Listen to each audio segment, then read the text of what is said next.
Live from Numancia, Aklan in Western Visayas in the Philippines. I'm having my morning cup of tea in my Boracay cup here. Hope everyone is having a good day. First, I always start with the weather report. Weather report here in the Philippines. No weather condition right now affecting the Philippines.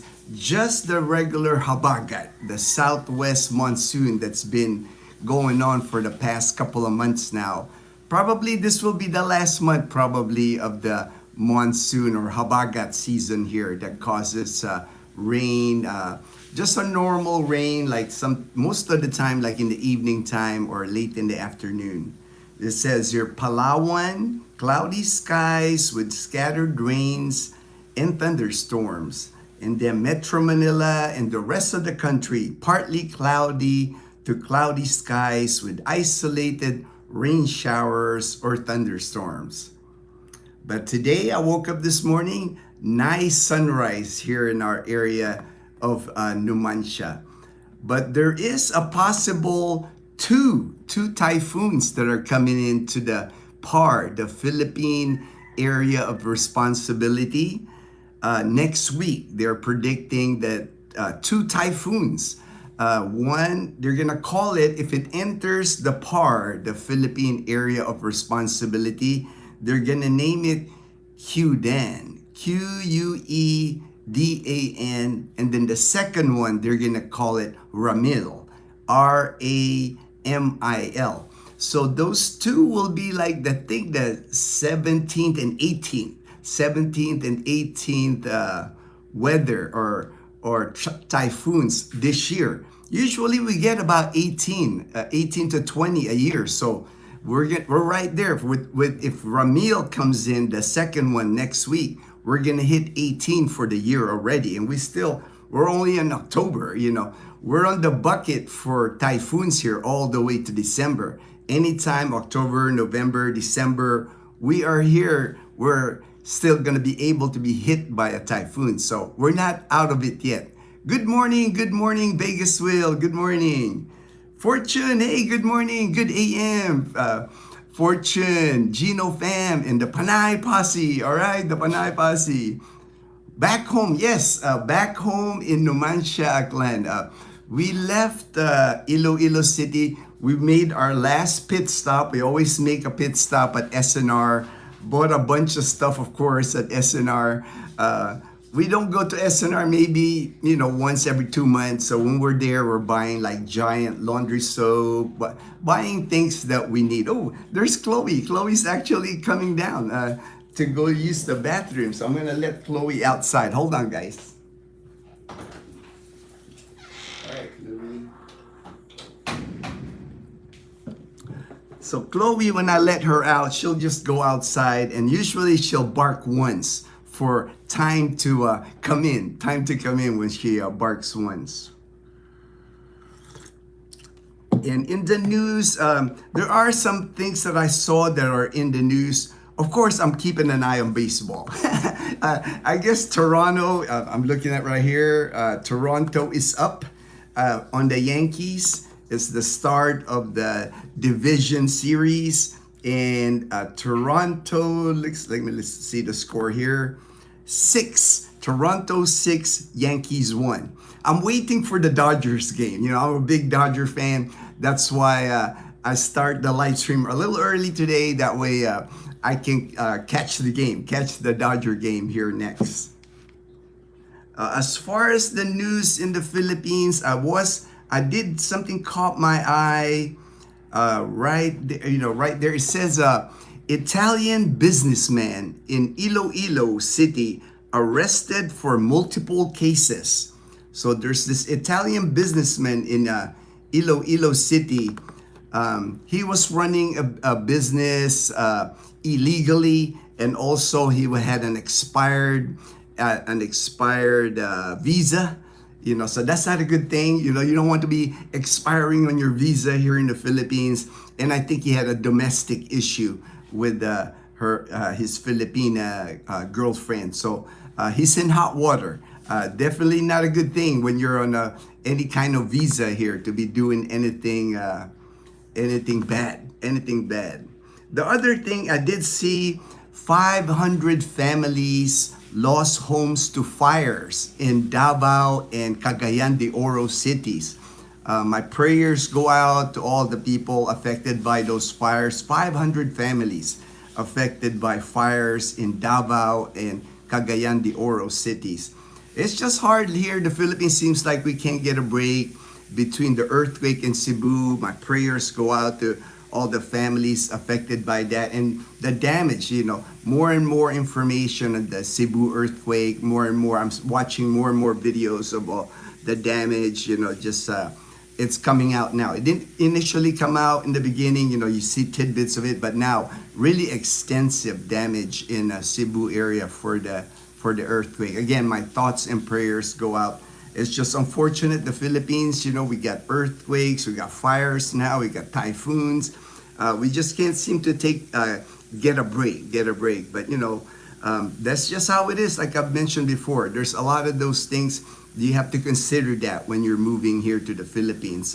Know the area really well before you move here, because there are areas here that are flood prone, typhoon prone, earthquake prone, so you really have to do your research when heading here to the Philippines. Let me check on Chloe, because usually she barks like one time, but she hasn't barked yet. I guess she's still busy.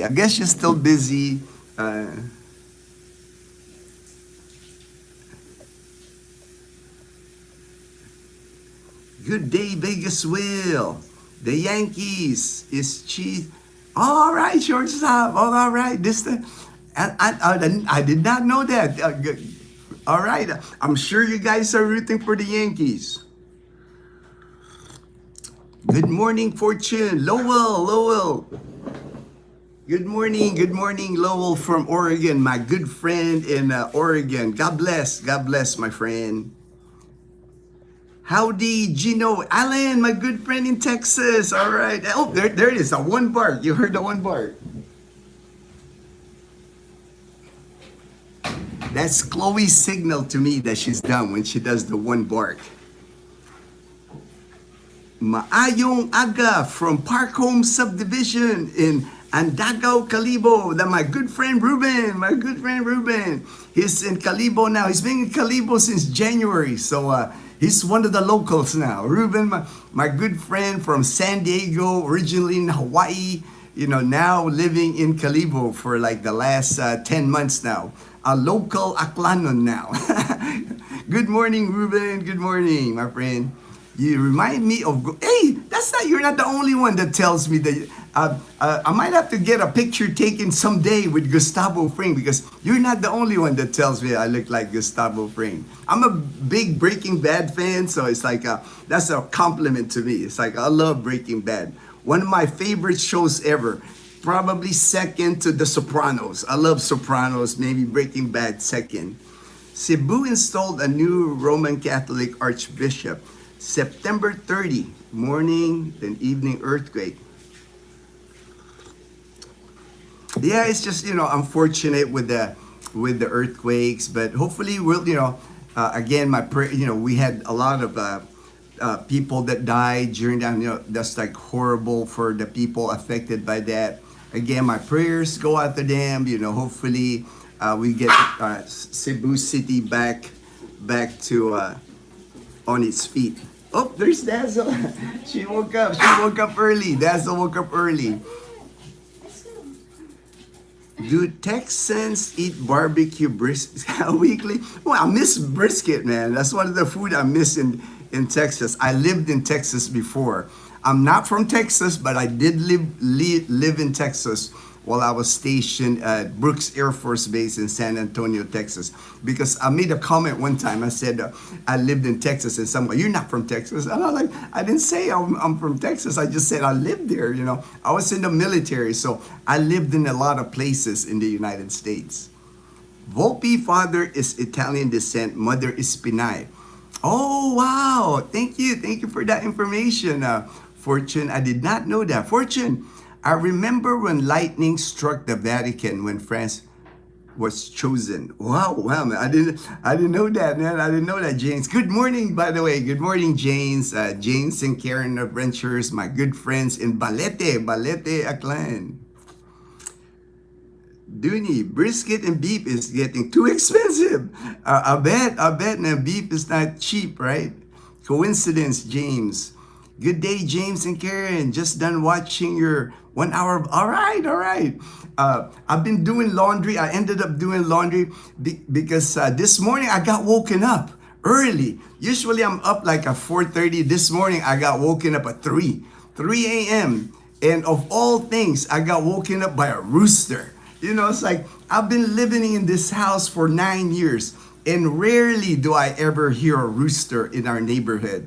But I guess the neighbor across the street decided to get a rooster. You know, so I'm hoping it's temporary. I'm hoping the rooster is just visiting. Sometimes they get rooster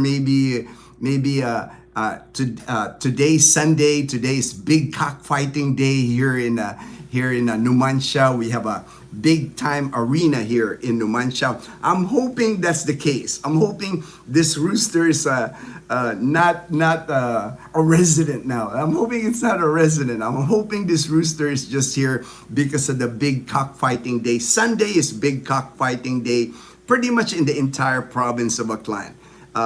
Any municipality, 17 municipalities here in Aklan province, Sunday is the big cockfighting day.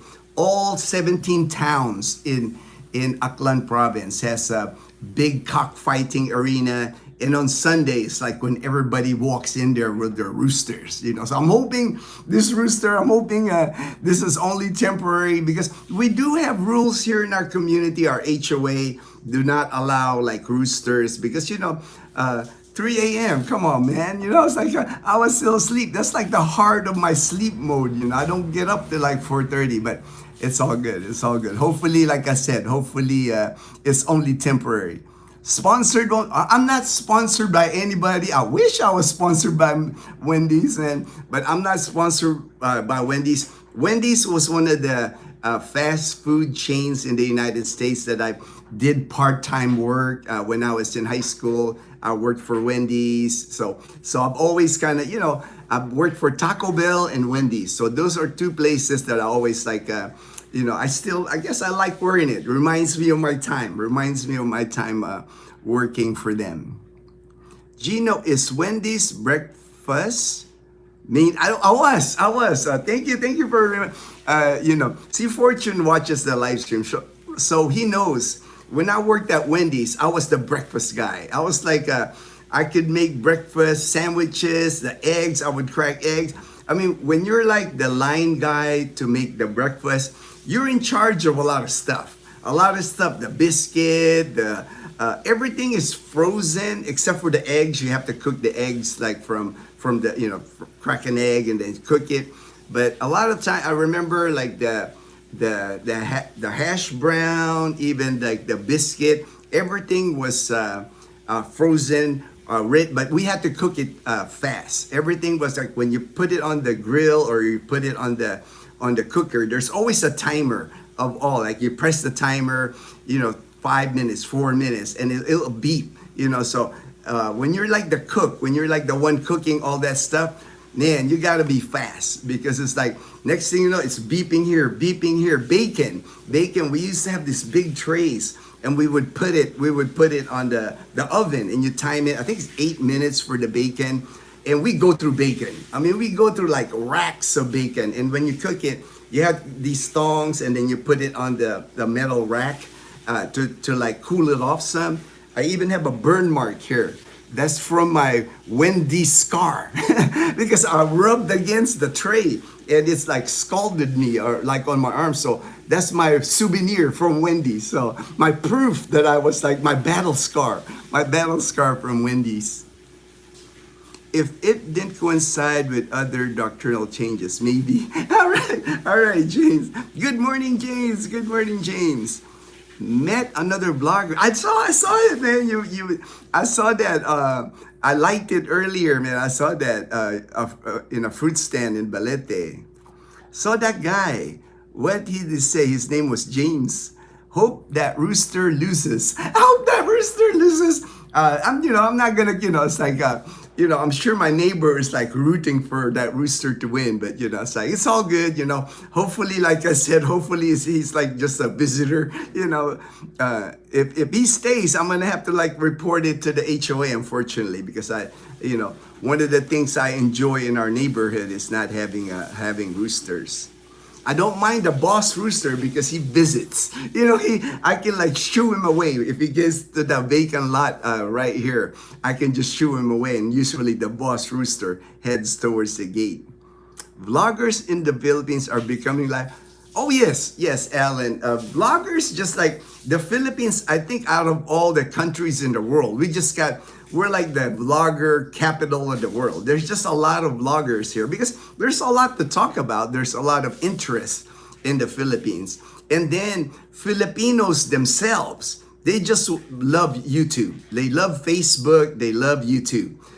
We are like in the top of like all other countries in the world that watches YouTube, Facebook, social media. It's almost like an addiction to Filipinos here in the Philippines. People spend hours and hours on Facebook and YouTube here in the Philippines. Good morning, Belus, my good friend in Wyoming. I saw your post. I put a heart on that post this morning, Belus, man. Beautiful place in Wyoming. God's country is what I call Wyoming. Cold though, cold. I did. You did post that it was cold in Wyoming. I guess we're getting into October, winter, fall. It's like you're getting into the cold time in Wyoming. Hey, maybe it's time to go back to Leyte, brother. It's like come back to Leyte, man. Belushi splits his time between Wyoming and Leyte. He's got homes at both places, and he also has a condominium in Cebu City, man. So Belus is a world traveler, but I can tell Belus enjoys both places, so he splits his time between Wyoming and Leyte. He also has a farm in Leyte, and then in Wyoming, he just lives it's an amazing place. It's beautiful he can just like look outside and it's God's country for sure. He mentioned an island off Antique. I want to go there now. Oh, okay, all right. I've only been to Mararison Island from Antique, James, like from Colasi. Remember when we went to Malumpati River? About an hour from that is like Colasi, the town of Colasi. And then by boat, it takes about 30 minutes to 45 minutes to go to Mararison Island. Definitely worth to see. Mararison Island is like amazing. Got one of the best sandbars. I've swam on that sandbar before. Amazing sandbar. And then not many people go to Mararison Island.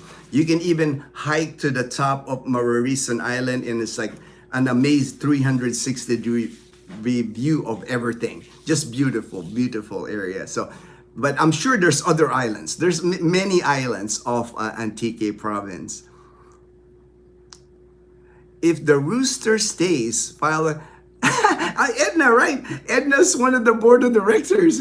Actually, mom told me earlier. She was having coffee here. She said Edna stopped by because my neighbor had moved out. So my other neighbor here is empty right now. So Mom Edna was just checking to make, I guess maybe some interest of somebody moving in. Mom Edna and we've been friends for a while. She's good people. It's like one of the best people in our neighborhood here. Really cares for our neighborhood. She's been a board of director of the HOA here for many years now. So I'll let this rooster slide, man. I don't want to can the rooster that quick, but it is kind of like, it was a surprise. I thought at first I woke up, right? I was in bed. It was like, I'm like, what's going on? Am I hearing things? Because I never, I've gone out here many times and I never hear a rooster here. So it threw me off. I thought I was dreaming at first, and then I kept hearing it. I even actually turned off the AC. We have a window type AC in our room. I turned it off. I was like, And then I heard it. I said, oh, dang, we got a rooster. At first, I thought it was the boss rooster. I was like, come on, boss rooster, why are you waking me up this early? But then I went outside. I started doing laundry, and I kept peeking, and I saw the rooster was on a perch. So I know it's, when they're on a perch, oh, there's mom, there's mom. I know when they're on a perch, they're a personal property. It's not like one of the stray roosters running around like boss rooster. Mararison is the most famous island in Antique. That's where everybody goes. And I've been to Mararison a couple of times. I like it. I enjoy. You can actually stay at Mararison Island overnight. They do not have hotels, but they have homestays. People in their homes offering like a bedroom. You can stay there overnight. And then you probably can camp on the beach. I'm sure they'll let you camp on the beach. Wendy's, #1 in Wyoming. They are, yes, well, I remember that, Billy's the one thing when I worked for Wendy's. It's like, the manager always told us everything fast. And it was, you had to be like multitask when you work at Wendy's because sometimes we have the headset. Sometimes they put you at the order. Sometimes you're taking an order while you're cooking, because a lot of times I remember there was people that would not show up to work. So usually you're like a crew of like 3 or 4. And then there's days when in the morning rush, when everybody's getting their breakfast, there's like me and the manager. I'm like, dang, there's just only 2 of us. And we're like just hustling. Like I said, you hear all these beeping sounds. Like you put the hash browns in like this fryer, like deep fry. So when you put it down, you press the button and it, in like 2-3 minutes, it'll beep, beep, beep, beep. So then while you're cooking, you're like, everything's beeping. The bacon is beeping. The hash brown is beeping. The biscuits are beeping. I'm like, you're like all confused. You're trying. Oh man, But you get good at it. Because like in the beginning it was a challenge, but after a while when you're doing it every day, I worked for them for over a year, so I was like really. But like I said, like Fortune was saying, I was like an expert by the time they were like. They missed me, I know, when I left, because I was really good at the morning shift. Fortune, there's also Kaluya Town, group of islands that's richest because of Semirira Coal Corporation. Oh, there's a coal corporation. I'm always happy to meet vloggers. They are generally people persons. Yes, right, James? Me too. It's like you have to be like a people person when you're a vlogger, because that's part of the deal. We're like, we open ourselves up to people. Like when I was in Iloilo, I was just editing a video, and when Dazzle and I went to the movie theater to watch Jackie Chan, we watched the new Jackie Chan movie. A guy, came up to, hey Ginno, I watch your channel. So I just start talking to him, and then he introduced his fiance to Dazzle and I. He said he got to Iloilo last, I think February. He got to Iloilo February and already met his fiance March. I was like, man, that's all right. I was like happy for him. And then when I was walking, I did my morning walk in Iloilo. I was like gonna film. I'm editing the video now. Another guy came up to me, and he's from Washington, D.C. area, and he told me, hey, Ginno, I was like, oh, what's up? And he goes, I'm here in Iloilo because of you, because of your videos. I was like, man, that's like, it's amazing. It's amazing how that is, it's like how many people that, our channels reaching, how many people I get to meet. Okay, Tumaca. That's what I recall. I will search link because Tumaca was a famous native of Panay. All right. I think that must be Mararison. I'm thinking that's where most people go, James. I know there's another island from Antique that you can take off, but this one, James, it takes you like 2 hours to get there. And really, when you get out there, I remember, it's beautiful, but it's mostly like a sandbar, a gigantic sandbar out in the middle of the ocean, like 2 hours away. So that might be too far away, but I know Mararison Island is where everybody, when they're in Antique, they visit Mararison Island. Reserve that house for me. There's actually many homes here at Camellia Aklan for sale, Fortune. If you want to buy a house here at Camellia Aklan, there's a lot of people selling their homes here. Joke, alarm clock. Yeah, for sure, for sure. Now I gotta I don't mind the alarm clocks, but man, not at 3 a.m. because I'm still sleeping really good at 3 a.m. I usually get up like 4:30. That's my time. So it just caught me off guard that I'm hearing a rooster. Good day, Belu's. Good day, Belu's. The only resemblance you have with Gustavo, the classic series Breaking Bad, is that you share the same haircut. Yeah, I got the Gustavo haircut. Hey, I've always kept my hair, I always keep my hair high and tight. My barber now, Jason, he works at Gems, second floor of Gaisano Capital. I like the way he cuts my hair. So he's now my new barber, Jason. That's great story of those two guys you met. All right, thank you, Fortune, thank you. Aloha, brother. Hey, fresh aloha, brother. Good morning. I'll be there in December 15. I'm in Texas now. All right. I will see you, man. If you come to our area, if you're near our area, definitely, we'll need to do a meetup, fresh aloha. That will be fun. The sandbar is Seco Island. There it is. Thank you, Fortune. That's the name. That's the other one. But that's far. I remember I thought about going to Seco Island, but until they told me it takes 2 hours to get there. I was like, 2 hours on a boat? And these are bangka boats, same bangka boats that James and Karen rode to Masbate Island. That would be an adventure riding, it's like that would be an adventure going to Seco Island. The other islands are Batbatan and Maningning. All right. 3 a.m. is when I start to think about going to bed. Wow. That's like your bedtime, 3 a.m., man. And it's sunny outside. Let me take you guys outside so you can see how sunny it is here. Oh yeah, easily, Fortune. I know James, man. Even like for Seco Island, I'm sure he's game for that, man. James is an adventurer. He loves an adventure. But beautiful morning here. Beautiful morning in our neighborhood. Bright and sunny. Looks like no rain today. No rain clouds. Oh, I'm not going to try to go far from my door because the last time I went out here, it went reconnecting. I lost you guys the last time.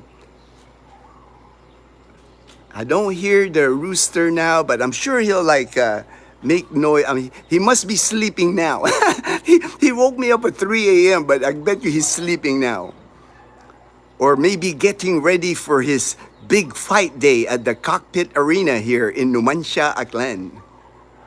But quiet in the neighborhood as usual. Bright and sunny. Yeah, my neighbor right next door, this house right here is empty now. Right next door to me. They had moved out like less than maybe a couple of weeks ago. And then I know that other house right there, straight ahead there, that's gonna be, somebody's gonna be moving in because they've been renovating that house. So usually that's a sign that somebody's moving in once they start renovating. Gonna be a warm day for sure today because even now it's starting to get warm here and it's only 7 a.m. That's pretty early, but warm already here.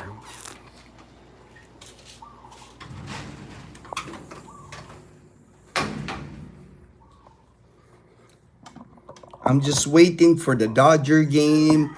I'm eager to watch the Dodger game. I'm excited. It's the first postseason start pitching of Shohei Ohtani today. So that's going to be a big deal. And he's playing in Philadelphia for game 1. I can't wait. I'm so excited for the game. Speaking of the game, let me pull it up here. Make sure I don't miss the start of the game. Because I think they were saying 6:30 a.m. start here. But usually it could start earlier than that. Let me put in the Dodgers. See ya. Dodgers and Phillies. All right, right there. All right. I got it on. I got it on my laptop, so just in case I can keep track of the score at least.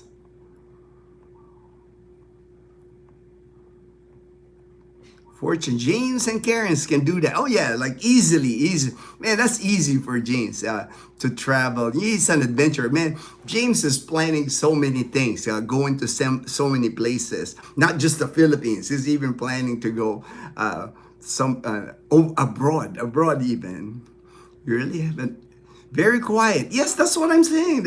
Our neighborhood is always nice and quiet, Fortune. That's why 9 years now, we're going on 10 years living here. I love living here. I mean, it's had issues, it has problems, it's like I'm learning as I go. But I would say for like the first 7 years we lived here, no problems at all. We had a nice swimming pool.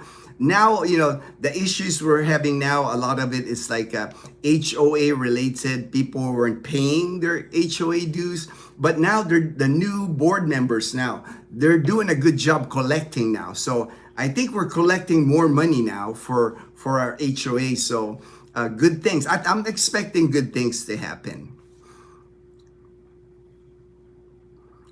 Yes, Fortune, I'm already planning. I know, James. I know James is already planning. Nice, James. All right. I hope you can do the Antique trip. It will be nostalgic for me. All right, all right. I promise you, Fortune, coming next summer, like March, April, May, Dazzle and I will make trips to Antique. We're gonna try to make it all the way to your area. I think San Jose. That area. We're gonna try to make it. We were planning to do that this year, but my friend from Hawaii, unfortunately, he got sick on the day of his flight. He got sick and he couldn't get on the plane. But for sure, this coming year, we're gonna travel more in Antique Province. There's a distillery there, and then Mount Majas. I've heard about Mount Majas. I've seen. There's actually like a park there with they decorated the park like a theme park almost. I'm curious with a lot of stuff, man, with Antique. Tibiao, we haven't been to Tibiao, the fish spot, Tibiao Bakery. I know they have the Kawa Bath, the big Kawa Bath on the river. So many, and then our friend, when he gets back to Calibo, he's traveling the Philippines right now. When he gets back to Calibo, he wanted to check out that water tubing that we did in Malumpati. And also he wanted to do kayaking. So we're going to do kayaking at Naranjo, the Naranjo Park or Naranjo River in Pandan. So we'll do that. And then, of course, visit my friend Larry at L&L Resort. We'll probably try to stay overnight at Larry's place. JP, hello. I'm editing the video, JP, of my time in Iloilo. And I think I successfully added that bridge where you wanted me to check out people fishing. I was editing the video. It sent me a notice that I was right there on the bridge. I actually got a data signal that I added, but I didn't add the picture, so I'll have to figure out how to add the picture. And I called it the diversion bridge. I was asking the people there, and I was looking for a sign. What do they call this bridge?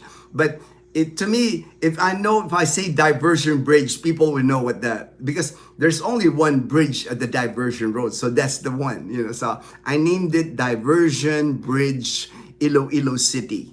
A lot of people fishing and catching too. And they were using rod and reel with our artificial bait, no bait, they're just flinging it. I was watching them, really cool. Like I would say at least a dozen fishermen right there, like at 6 a.m. in the morning. Beautiful sunrise, perfect place. And it was like with all the noise in Iloilo City, when I'm walking around Iloilo City, sometimes I have a hard time vlogging because you get distracted because like they got these motorbikes with loud mufflers.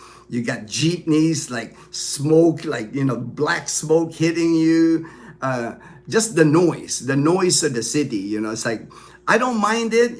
Like I said, I enjoy Iloilo City every time we go. But usually after 4 days, 5 days, I'm ready to go back to the peace and quiet of Aklan province. And to me, nothing compares to like the peace and quiet here in Aklan province. Dazzle even told me that yesterday. She was telling me how when we finally got to Aklan, we're only like 3.5 hour drive, but she was saying how so different. I mean, we're coming from Iloilo City where there was like skyscrapers, condominiums, 20 stories, 25 stories high. Then all of a sudden, like we get to Aklan, it's all rice fields. It's just a different vibe. That's why we like it. That's why we like it here in our province of Aklan. We like, me now, as I've gotten older, I'm really, I'm a province person now. Most of my life I have lived in a city, but now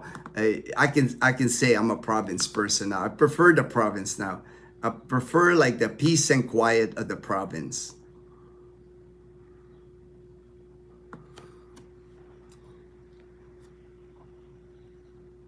Posse, all right. Hello, Ginno. All right, all right. The Panay Posse. All right, the Posse, JP.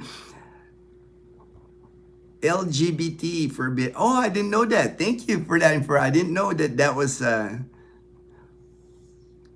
who's that woman on my shirt? Wendy's. The logo for Wendy's, my friend. Magandang umaga, Brother Ginno. Magandang umaga, Michael. Mayad nga agahon. Oh, it says mom. Yes, underneath it says mom. Like that. I never really actually. I worked all this time. I worked all that time in Wendy's, and I didn't even realize it until somebody says that it says mom on that. That was pretty wild. I guess I was just focused on working at the time. I wasn't paying attention. I mean, I remember I had like I think a visor. I remember we also had to wear a visor when I worked at Wendy's. You can do San Remigio like Anila. Yes, definitely, Fortune. I wanted to check that out for the strawberry farm. I've heard about that. I love strawberries, so that's one of the trips I'll make in Antique when we go to Antique.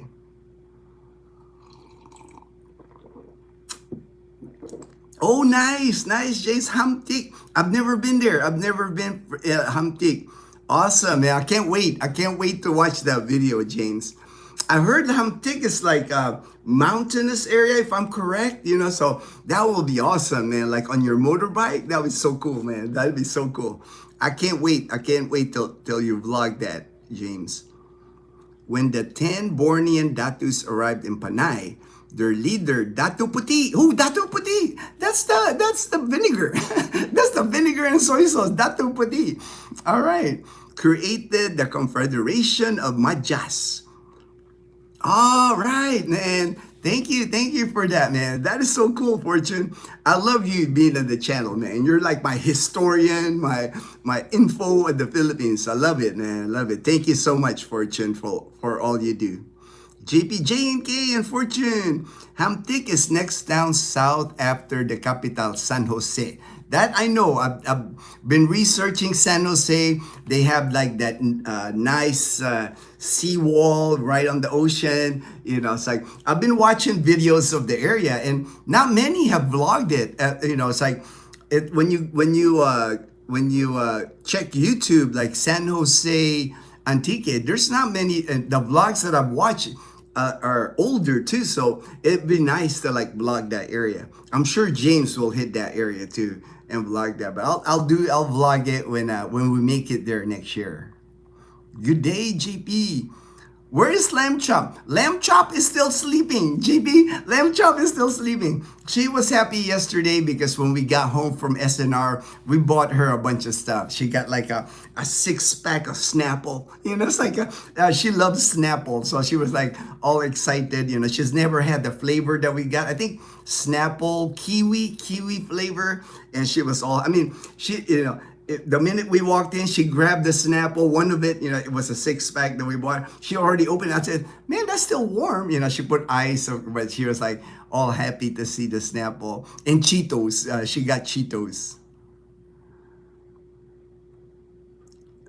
When Datu Puti left, he made three Datus the ruler of Panay. Datu Paiburong handled the Irong. Oh, I know that, the Irong, which is now, no, oh, okay, Irong, I didn't know. Yeah, Iloilo, all right. Datu. I know there was like back in the day, I know that they have Datus, and I know some areas, I think in Mindanao still has like Datu and all that. It's pretty cool, man.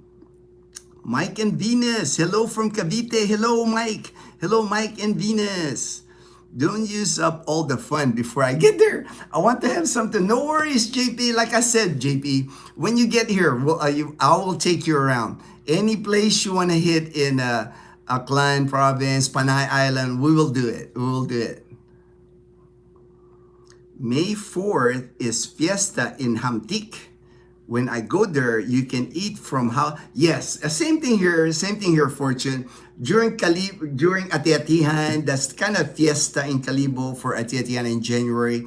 I think I usually hit, there's like, I'm a regular at two houses, and then my friend Rick, his wife's family home is also in Calibo, so I've been there. So usually there's two that I regularly go. They always have lechon, of course. I mean, you get tired of eating just so much food, but usually I have like two go-to houses and a third now. So three houses that every year now I have to make a stop because they're friends now. Ooh, right there, Brian, my friend Brian texts me. He says, I'm watching the Dodgers and Phillies. All right, I got it on my laptop here so I can track it. It says bottom of the second. Phillies already scored 3. Oh no, they already scored 3. All right, come on, Dodgers. And that's against Shohei, so Shohei already gave up 3 runs. Oh no. Hopefully we can come back. Fortune, May 4, all right, May 4, Fortune. San Jose has the boulevard. I know, I've seen that. I've seen the boulevard, like the seawall. It looks amazing. Many cafes around town. They have beaches in Madranca and Tarinting. All right. Si Dazzle Kaba I'm Ginno, my wife Dazzle. We named our channel Dazzle TV. We've named it from the beginning. You know, we've been on YouTube now for 3.5 years. That's why it's called Dazzle TV, because of my wife. And I just never change it because, you know, people know our channel by Dazzle's name. We want to climb Mount Nagtud. I think it is in Capiz on the border. Ooh, nice, man. I know there's many places here, James, that you know, I see other people going there, not vlogging it though, surprisingly, not vlogging it, but on my Facebook, I see people, there's like a clan trekkers club. I know that they do a lot of mountain hiking and all that, and I'll forward you the link. Maybe you'll see they do a lot of stuff together. It's called like Aklan Trekkers. I know I like clicked it one time. I liked it, or I'm a member of it. But there's many places where if you're into hiking, there's many places in Aklan Province and Panay Island that you can do some serious hiking up the mountains. Famous also is I've heard of the Barter of Panay. I have heard that, Fortune. I have heard that term.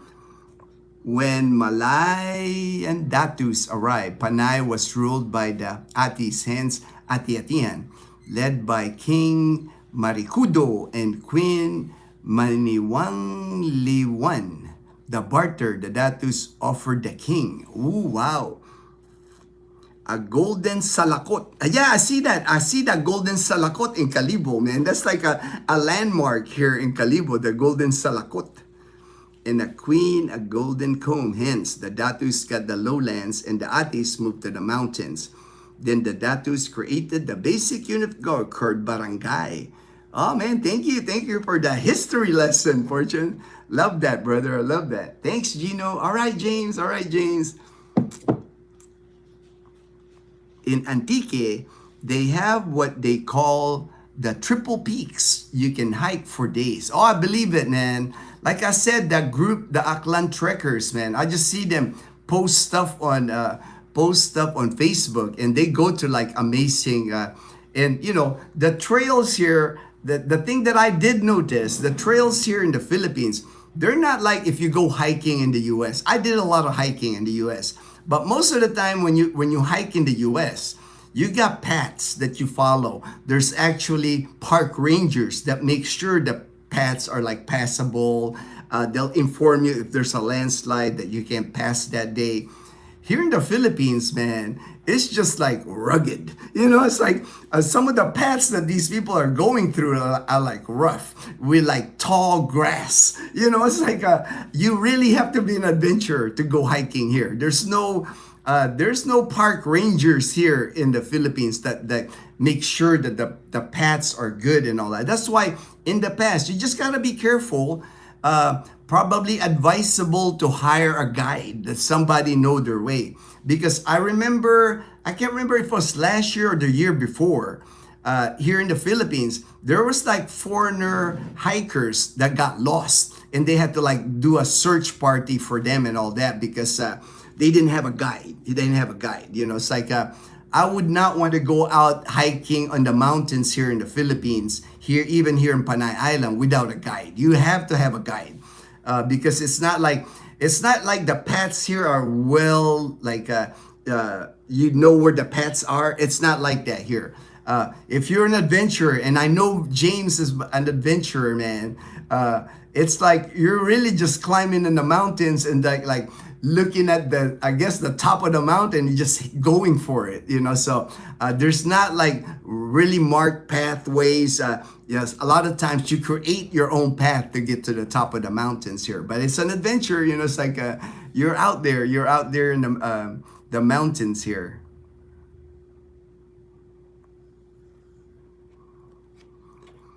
In Antique, they have Triple Peaks. In Antique, we always do the memorial play of the bar. Oh yeah, I know even here in Aklan, they do ceremonies here from the past. Aklan is the same as Antique, very historical. I know like in Calibo, they have they'll celebrate it during the day and then reenactment of things like that.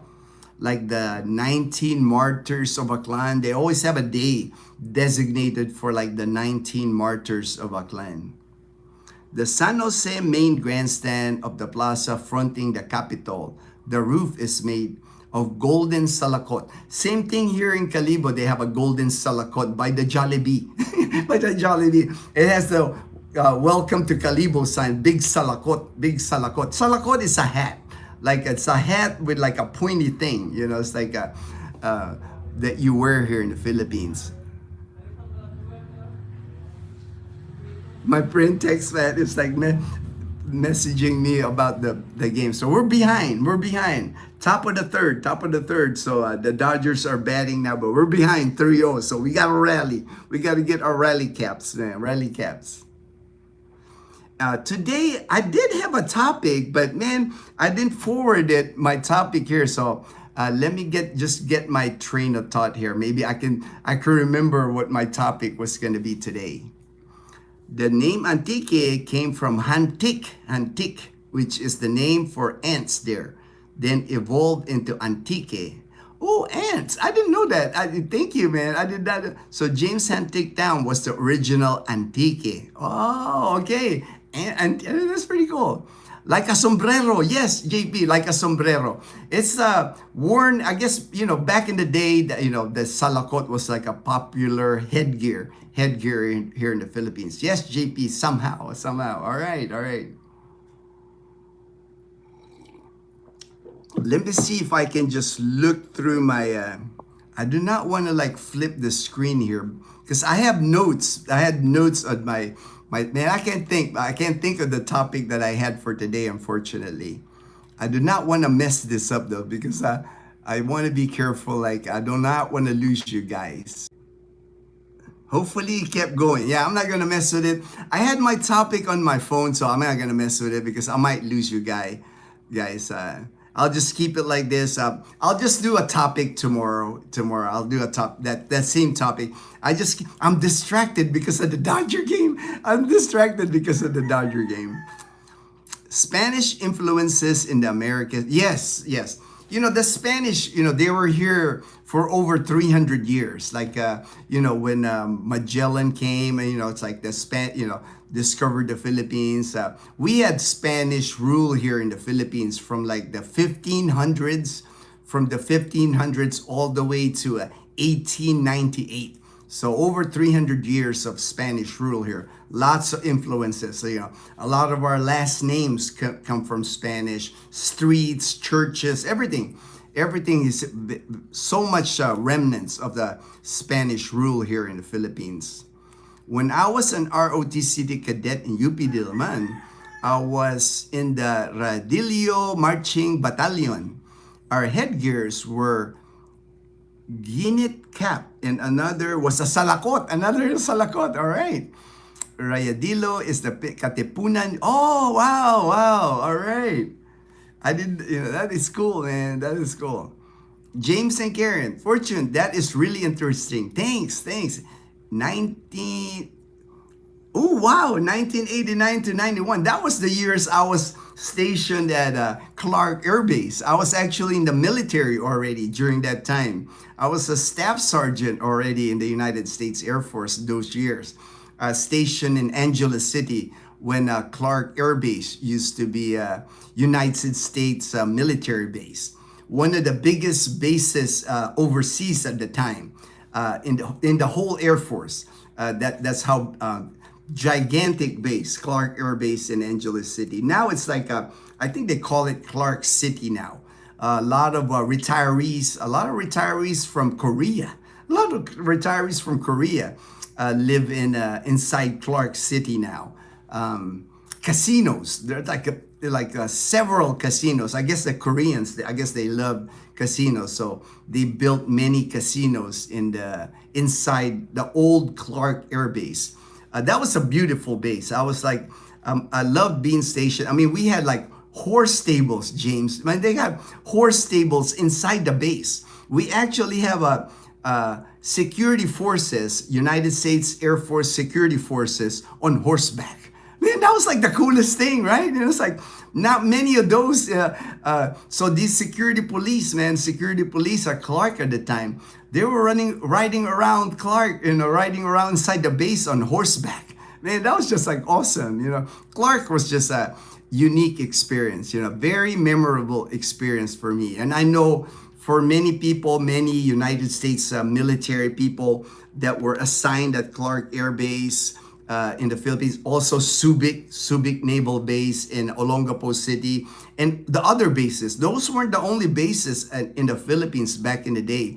We had San Miguel Communications Bay, Wallace Air Station in La Union, Sangley Point in Cavite. I mean, there was just like Camp O'Donnell in Tarlac. There was like multiple United States military bases in the Philippines. And for everybody that got stationed in the Philippines back in the 80s, all the way up to when they closed the bases, I think they finally closed the bases in 1992 because of Mount Pinatubo. It's still like, there's many groups on Facebook that was the best assignment of their career. That's why people share their photos of the Philippines. I love seeing it. I love seeing those groups on Facebook because I remember that experience being stationed here in the Philippines. Salakot hat is worn a lot of our neighboring older farmers. Yes, Belus. Yeah, I still see it. I mean, because it's like native, right? It's native product to make the salakot. I was recruited to be a cadet officer, but I declined because I was taking Bachelor of Science in Math, and I thought it will interfere with my studies. Vietnam also has the form of salakot. I just learned from Lowell. Lowell says, I just learned that there were Philippines sailors that fought in the U.S. Civil War. Wow, man. I thought that was cool. Our history, yes. The Philippines, a lot of history with the United States, especially like places like Hawaii and California. I know a lot of Filipinos way back in time.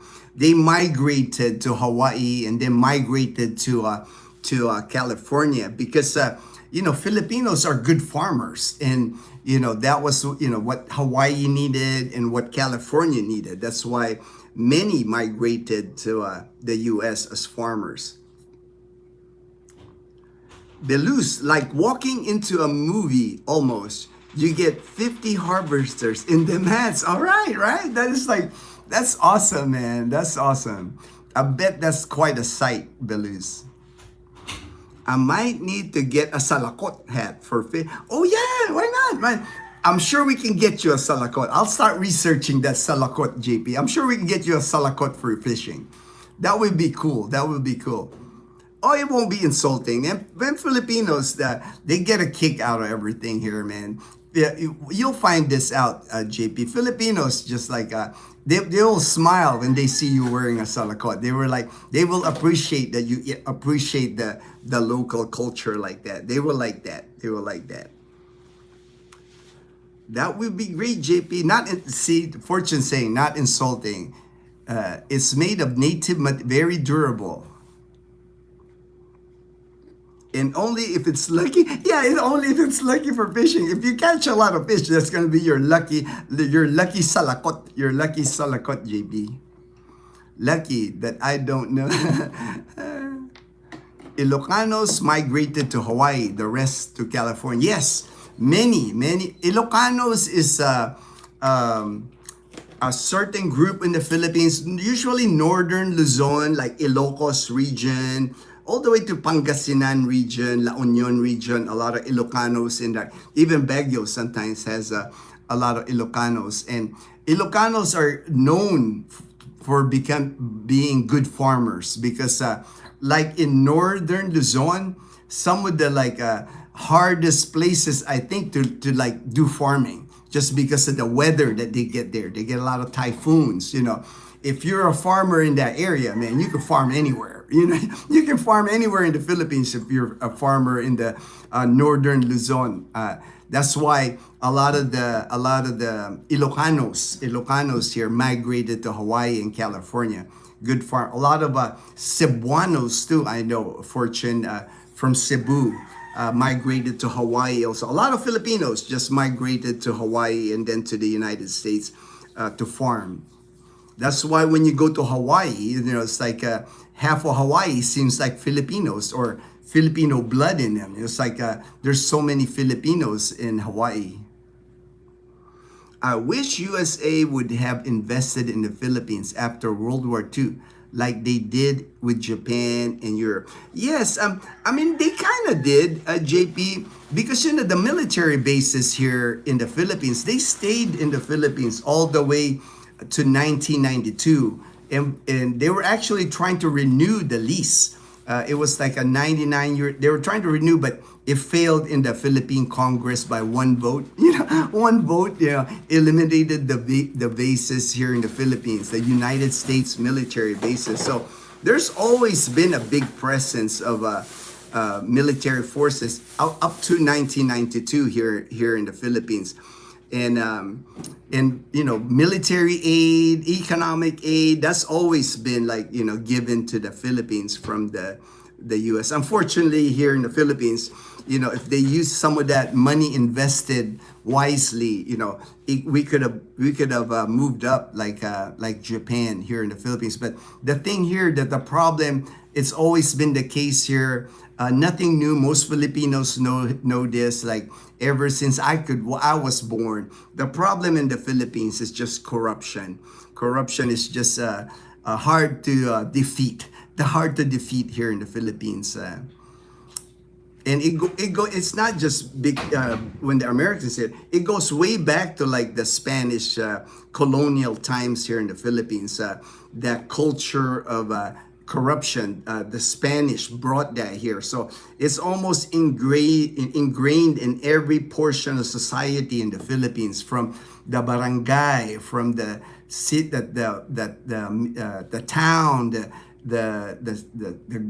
province, city, government, anything really. It's like It's almost like part of the culture. The corruption is like it's hard to explain until you really are here and you can see like how corruption is at the fabric of everything in the Filipino culture. Unfortunately, like the corruption that you see now with the flood projects, the bridge projects. I could remember those things happening when I was young. You know, we would read that in the newspaper here. My family would tell us about that. It's just, you know, it's never ending, and I don't think really there's a solution. I don't think there's a solution. It's always gonna be a problem here in the Philippines. Is corruption. Hi, mate. All right, Hobbit. Much hate. All right. I don't hate. I don't hate, brother. I don't hate. You know, maybe it's a typo. Maybe, hopefully, it's a typo, brother. Hopefully, it's a typo. When I did my extern at Tripler in Hawaii, I saw several Philippines work. Oh yes, Filipinos, man. We're all over the world, pretty much. You know, especially in a medical setting. You know, it's like Filipino nurses and doctors work all over the world. I don't think you can find a country where a Filipino nurse or a Filipino doctor is not there. You know, it's like anywhere in the world, you will find a Filipino nurse and a Filipino doctor. We just produce so many nurses here and doctors that end up going working abroad. In researching my move to the Philippines, it appears that there are so many underutilized college educate available. Yes, because with that, JP, you know, unfortunately, you know, I think it's the same problem that in America, you know, from watching videos of America, it's the same problem, JP. There's so many degrees here. Most everybody, we have a high percentage of people that go to college, right? Because college is pretty, I mean, for us Westerners, inexpensive. A lot of government schools here, you can go to college, very low tuition. But I think it's the same problem. There's just people taking degrees where they study college for 4 years, take the basic courses, and they graduate college after 4 years and not have anything like a trade or nothing that they learn. They learn about, you know, like science, English, math, you know, Filipino subjects, but they really don't learn anything, you know, as far as like, you know, I think we would do better if they went into like a vocational, you know, like being a mechanic, being a plumber, being a, you know, we just have so many college graduates here in the Philippines. They graduate college and, you know, when it's time for them to go to work, they really don't have a skill. You know, they don't really, you know, they have like all these knowledge that they learn about world history, world geography, world this, but they don't have an actual skill that, you know, when they, and I think that's the same dynamic that I see in the United States now. Correct me if I'm wrong, JP. You know, it's like you got a lot of people graduating with these degrees that, you know, they sometimes they even go in debt. Fortunately, here in the Philippines, we do not have school loans here or government loan or student loan that you can get to go to college. You just don't go to college if you don't have money here, if nobody's supporting you to go to college.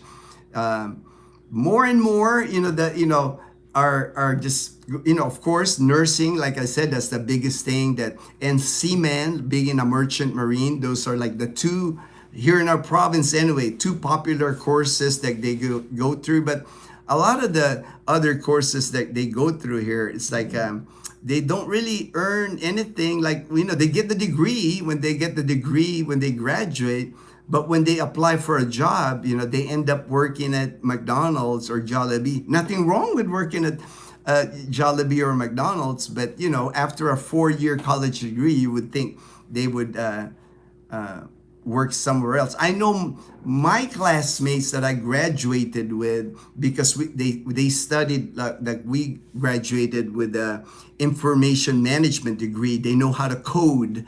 They're familiar with laptop. A lot of them got pretty decent jobs. You know, a lot of them work online. You know, a lot of companies from abroad hire them and they're working here in the Philippines. They're making good money. And then call centers, you know, I don't know the future of call centers now with AI, but a lot of my classmates, I know at least they were able to work online because, of the knowledge they learned at STI, College Calibo.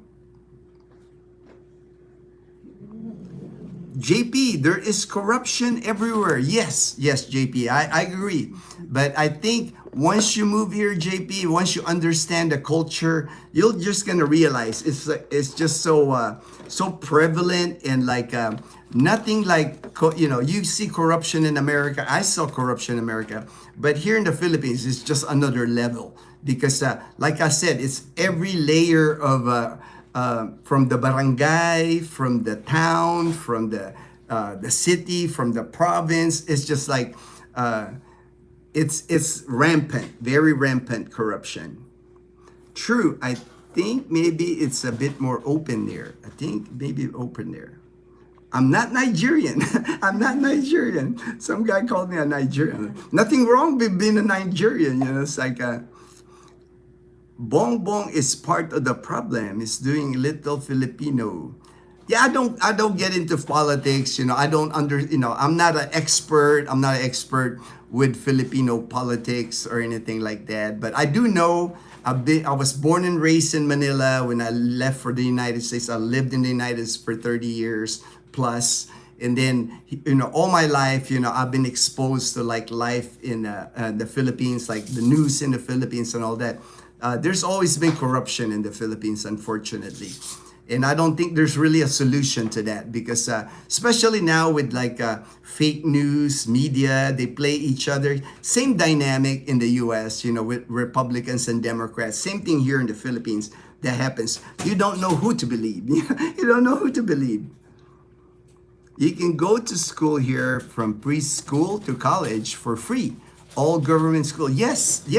And that's the thing. That's why a lot of a lot of people here graduate college. Even here in Aklan province, you can go to like Aklan state sponsored schools, Aklan State University, and the tuition is very low. The tuition, I remember when I was going to college, if you're like in a government college here in our province of Aklan, per semester, their tuition was like 5,000 pesos, less than $100 for tuition at the government school. So it doesn't cost much to go to college here. That's why we have a high rate of college graduates. It's just that what they teach is like very minimal to, some were able to like succeed even with that, limited education. Your good colleges in the Philippines are in Manila, are in Cebu City, in Iloilo City. When you go to college like in a province, like Aklan province, your degree in Aklan province doesn't hold weight as much as if you graduate in Manila. Correct me if I'm wrong, Fortune, because you know this. When you're a graduate of like, Fortune is a graduate of UP Diliman. That's kind of like our Harvard, of the Philippines, So he's a graduate of our Harvard. So, it has more weight. He can get a job as a banker. His wife can get a job as an ER nurse, ER doctor, I'm sorry.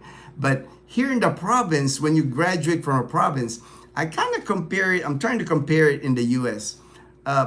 Colleges are US, it's like, but here in the province, the degrees just don't hold a lot of weight. A lot of times if you're coming with your degree here from the province of Aklan and you go to Cebu or Manila, even the employers in Cebu and Manila, they prefer graduates that are in big universities in Manila. If you're applying for a job and your resume is going up against a graduate of UP Diliman and you graduate from Aklan State University, you pretty much don't have a shot. You don't have a shot, unfortunately, because it's the same thing in the US. When you're a Harvard grad or Ivy League grad, your degree just carry more weight. There needs to be education in high school about what degrees actually get you a job. I agree, JP. That would be perfect. But unfortunately, what I see, JP, a lot of times the high school here, especially the public schools. Now, the private schools that are here in the Philippines in high school, they prepare you. And then, of course, Manila again is another story, because Manila, like Fortune, he went to Science High School in Manila. Top high school in Manila. Smart kids go there. So even in high school, they're lining them up already to go to UP, the Harvard of the Philippines. You got a good path if you get into the science. But not many people get into that science high school. You got to be really smart to get into that high school. Here in the province, it's like a lot of the high schools here, the public high schools here, they're just trying to get kids through. It's the same dynamic in the U.S. I attended public school in the U.S. in Long Beach, California. And when I went to the high school, there, I had classmates that I rarely saw, or athletes. You rarely saw them, and they were passing. So it's the same thing here in the public school in the provinces.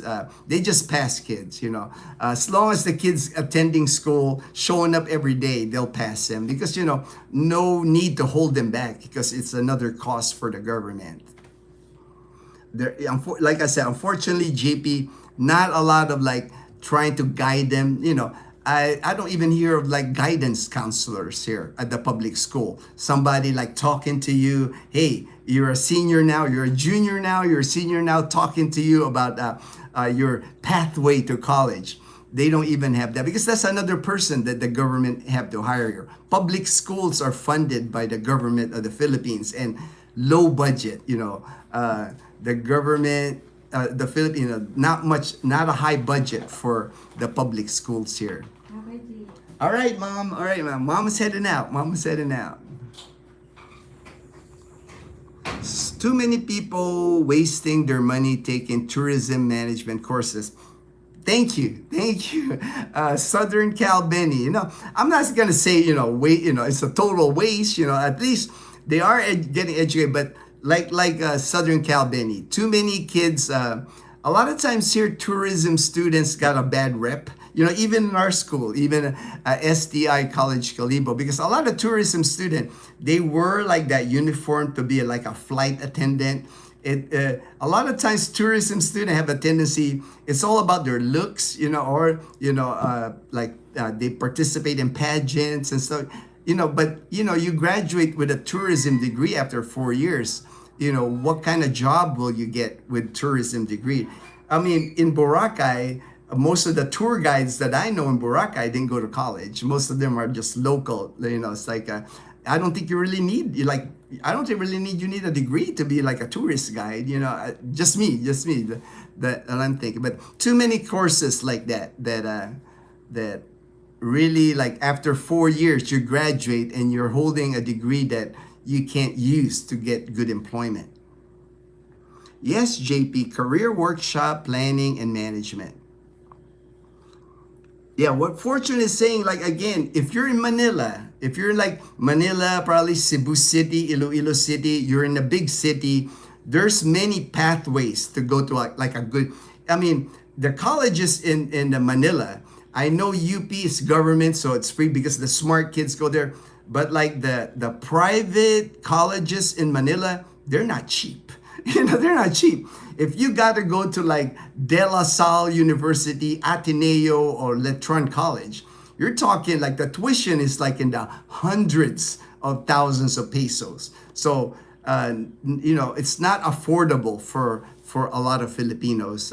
That's why their degrees, and if you graduate in those colleges, when you graduate, you can get good employment. But if you're graduating from like the provinces here, on the colleges here, just don't, the degrees here in the provinces, it's still good, I think, just because, at least your parents are proud of them. At least they can call their son, oh, he graduated. It's still a big deal. Don't get me wrong. When they graduate, especially in the province, the mere fact that you graduated 4 years of college, at least you got educated, instead of like, you didn't go to college and then you're going to be a laborer most of your life here in the Philippines, working construction, being a jeepney driver. And nothing wrong with those work, but your career path is just, you don't have a lot of to get ahead. It's hard to get ahead if you don't go to college here. Yeah, college degrees should be tailored to the actual jobs available. That's how I look at it. That's why I think they should be more like vocational school, like like a welder, a mechanic, a plumber, electrician, an HVAC guy. You can get it, and those pay good. I don't know here in the Philippines that they pay good, because there's so many here that do that kind of stuff without licensing. It's not like in the US. If you're like a plumber, welder, electrician, you have to have licensing. You have to have a bond, insurance. Here in the Philippines, and I can find a guy in the street here. He'll fix anything in my house. There's so many guys here that just do-it-yourself people here. There's even a name for it, like carpentry. If I needed anything carpentry work, any shelves, any panday, like the work they call it panday, like a day worker to work in your house, you can find somebody like that here. One channel I watch does interviews of college-age people, and they mostly are in tourism management. Yes, because it's a tourism management, JP. It's like it's an easy course. It's an easy course.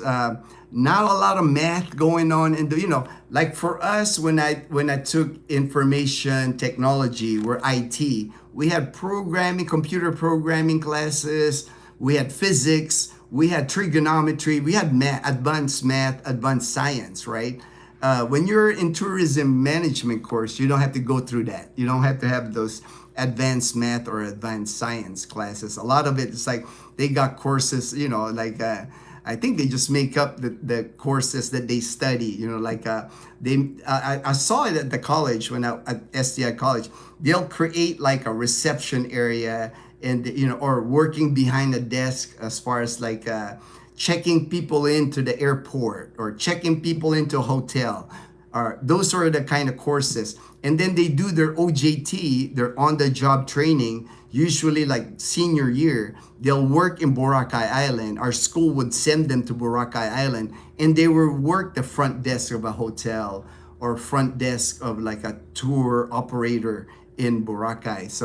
But still, after you graduate, you're already competing with so many people working at the hotels. And the hotels now, they just want sharp, smart people that are alert. You don't really, to study all 4 years. There's people that can do the job. That didn't go to college.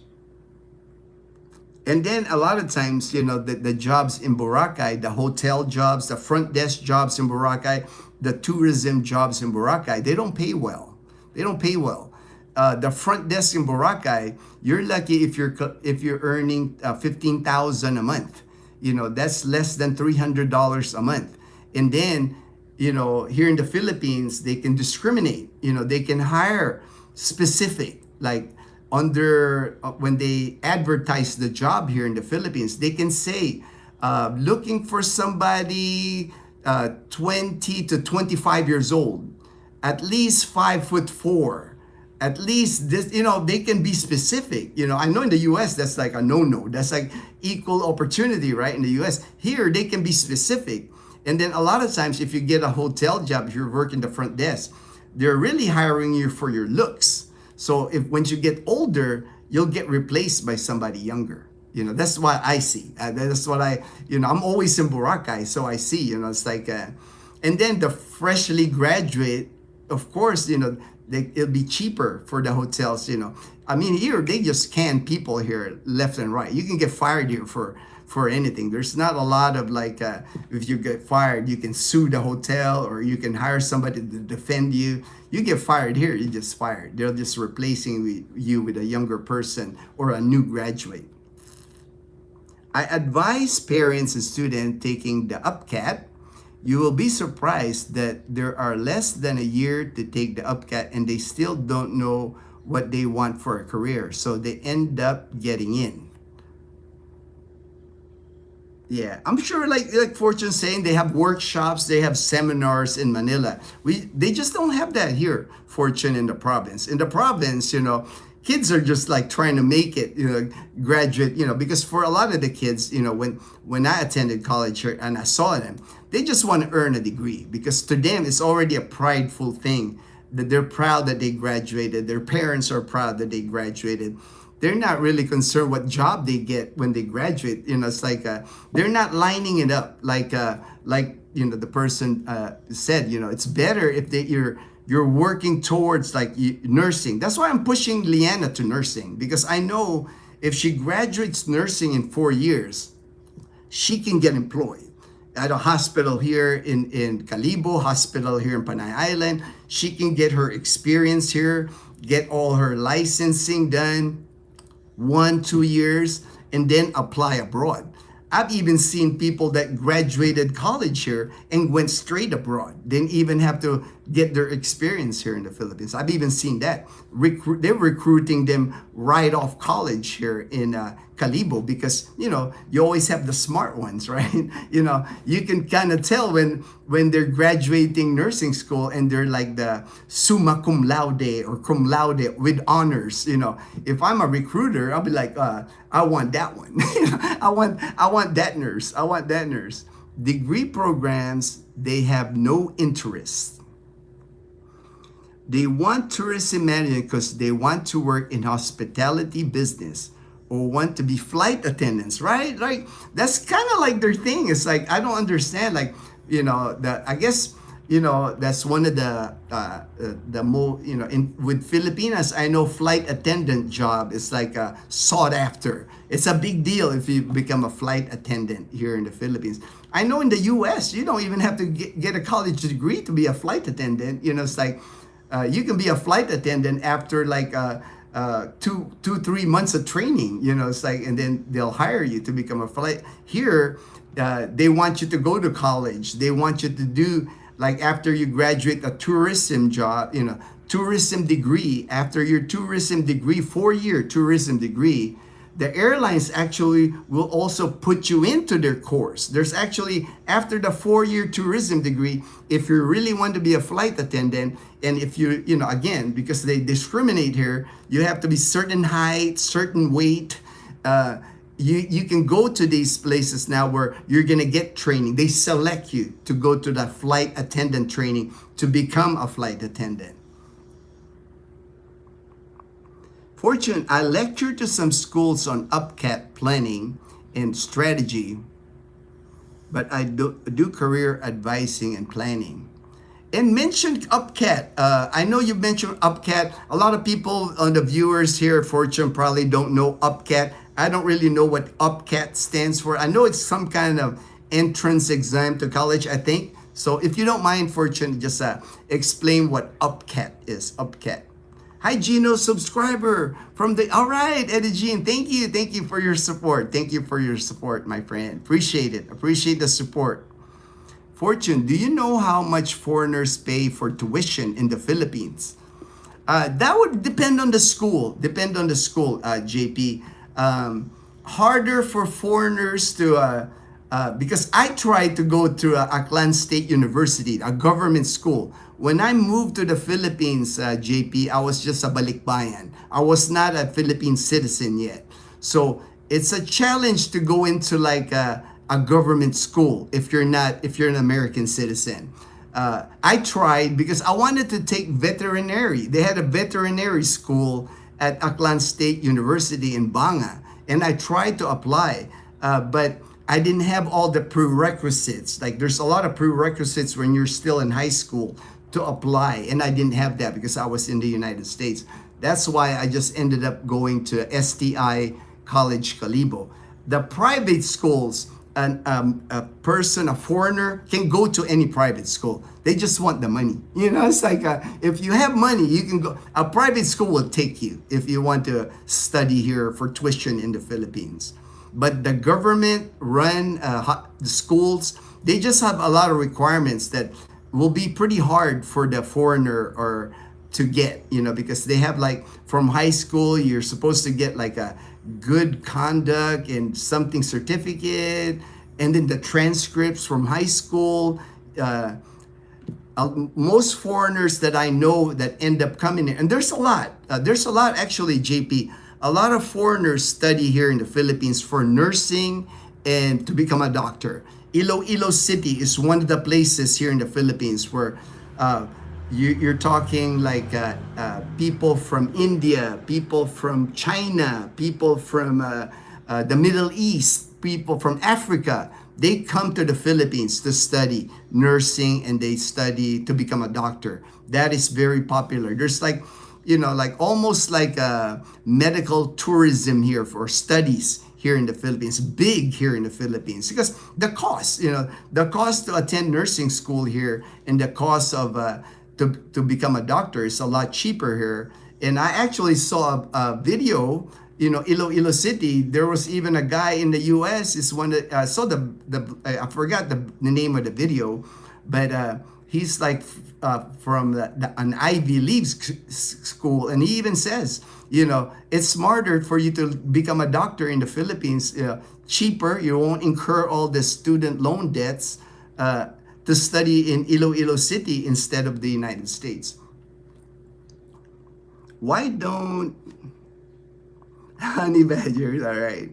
Fortune, nursing schools in the province are well respected in Manila. Yes, that's the thing. That's why I'm pushing Leanna to nursing, because nursing schools here, that the thing that I think even Manila, even the province, the nursing school, I know the nursing schools in Calibo, they hold a lot of pride in really training their nurses well. They compete. There's like the licensing exam once you become a nurse. They want to make the list, and I know Iloilo City, they're always on the top list of nursing schools here in the Philippines. For other degree programs, I agree with Ginno. There's a bias for employers coming from the top schools, right? I understand. I understand the dynamic, Fortune. I can't blame the employers in Manila, because they don't know how the schools are here in the province. And I have to agree, because I went to school, even elementary, it wasn't college, but I remember how hard it was in elementary school at Letron College, a private school, all boys Catholic school, when I attended elementary school. And I see it with Leanna's school here. I can compare, right? Even though it's the 70s and even though it's now, I'm looking at Leanna when she was in the 5th and 6th grade, the items that I'm helping her with her studies. I was her tutor, and I was like looking at it. And then, when I was at Letron in Manila, I was doing that stuff a lot earlier than 5th and 6th grade. I was doing it in the 3rd grade, so I could see why there would be a bias, because the education-wise, if you're going to Letron College, De La Salle University, Ateneo, UP, University of Philippines in Manila, and those are like the top-notch schools in the Philippines. Your degree or your education in the provinces cannot match that. What is wrong with trade?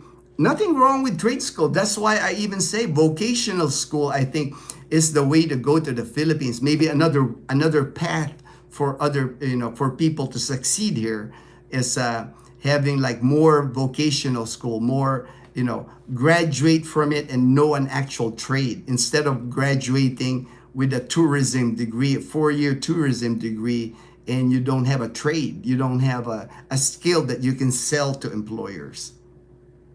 My brother went to the Harvard of the USA. All right. GB.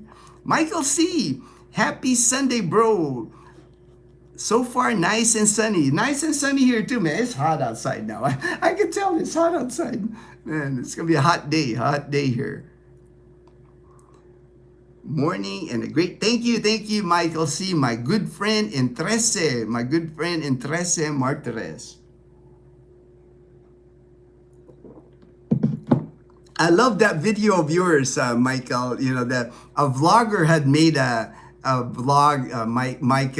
Michael was showing his townhome, 2-bedroom, 2-bath in Trece Martires. They have available units. They have available units if you're looking for an apartment, a townhome in 13 Martires, Cavite. Very nice. I mean, for the price too. For the price, it's like that's a steal. That's a steal. Where like a brand new building. I mean, it's like a really nice place in 13 Martires.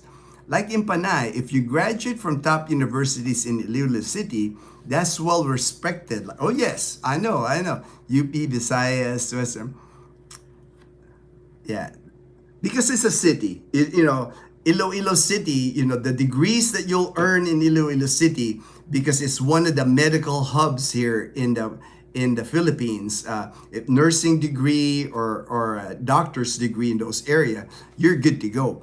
It's just that the other degrees, the other degrees like I said, tourism seems to be one of them. Hotel and restaurant management is another. That's another degree that, you get the 4-year degree, and it might give you a bump a little bit to get hired in Boracay at the hotel, but they're hiring people, straight out of high school, or you just have, like again, here in the Philippines, a lot of times the hotels they'll hire based on the looks. They're not hiring based on talent.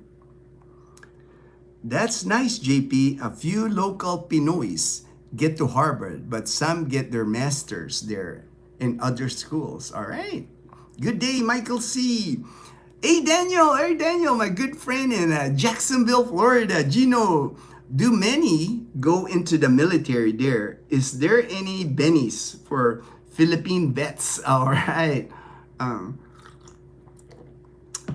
The ones that really move up, if you want to move up in the military here in the Philippines, you would have to attend the Philippine Military Academy. And it's not easy to get into the Philippine Military Academy. It's in Baguio City.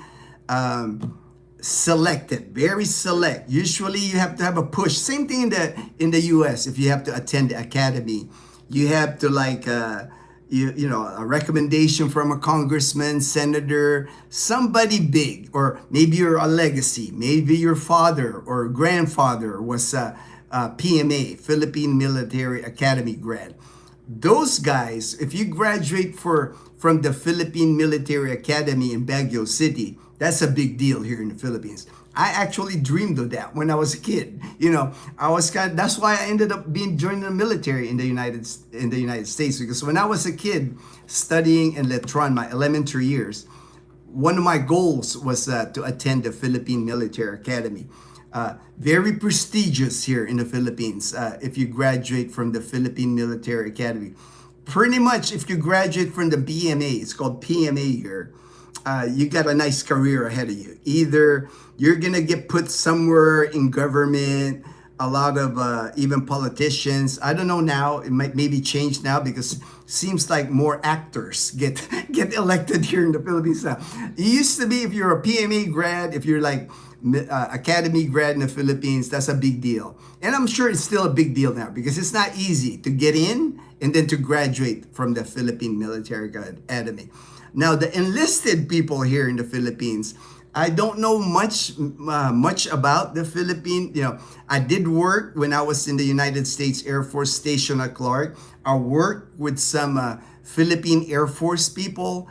And from what I've seen in the Philippine Air Force, as far as their dormitory, the Philippine Air Force that worked with me at the hospital at Clark, from what I've seen, they don't make a lot of money.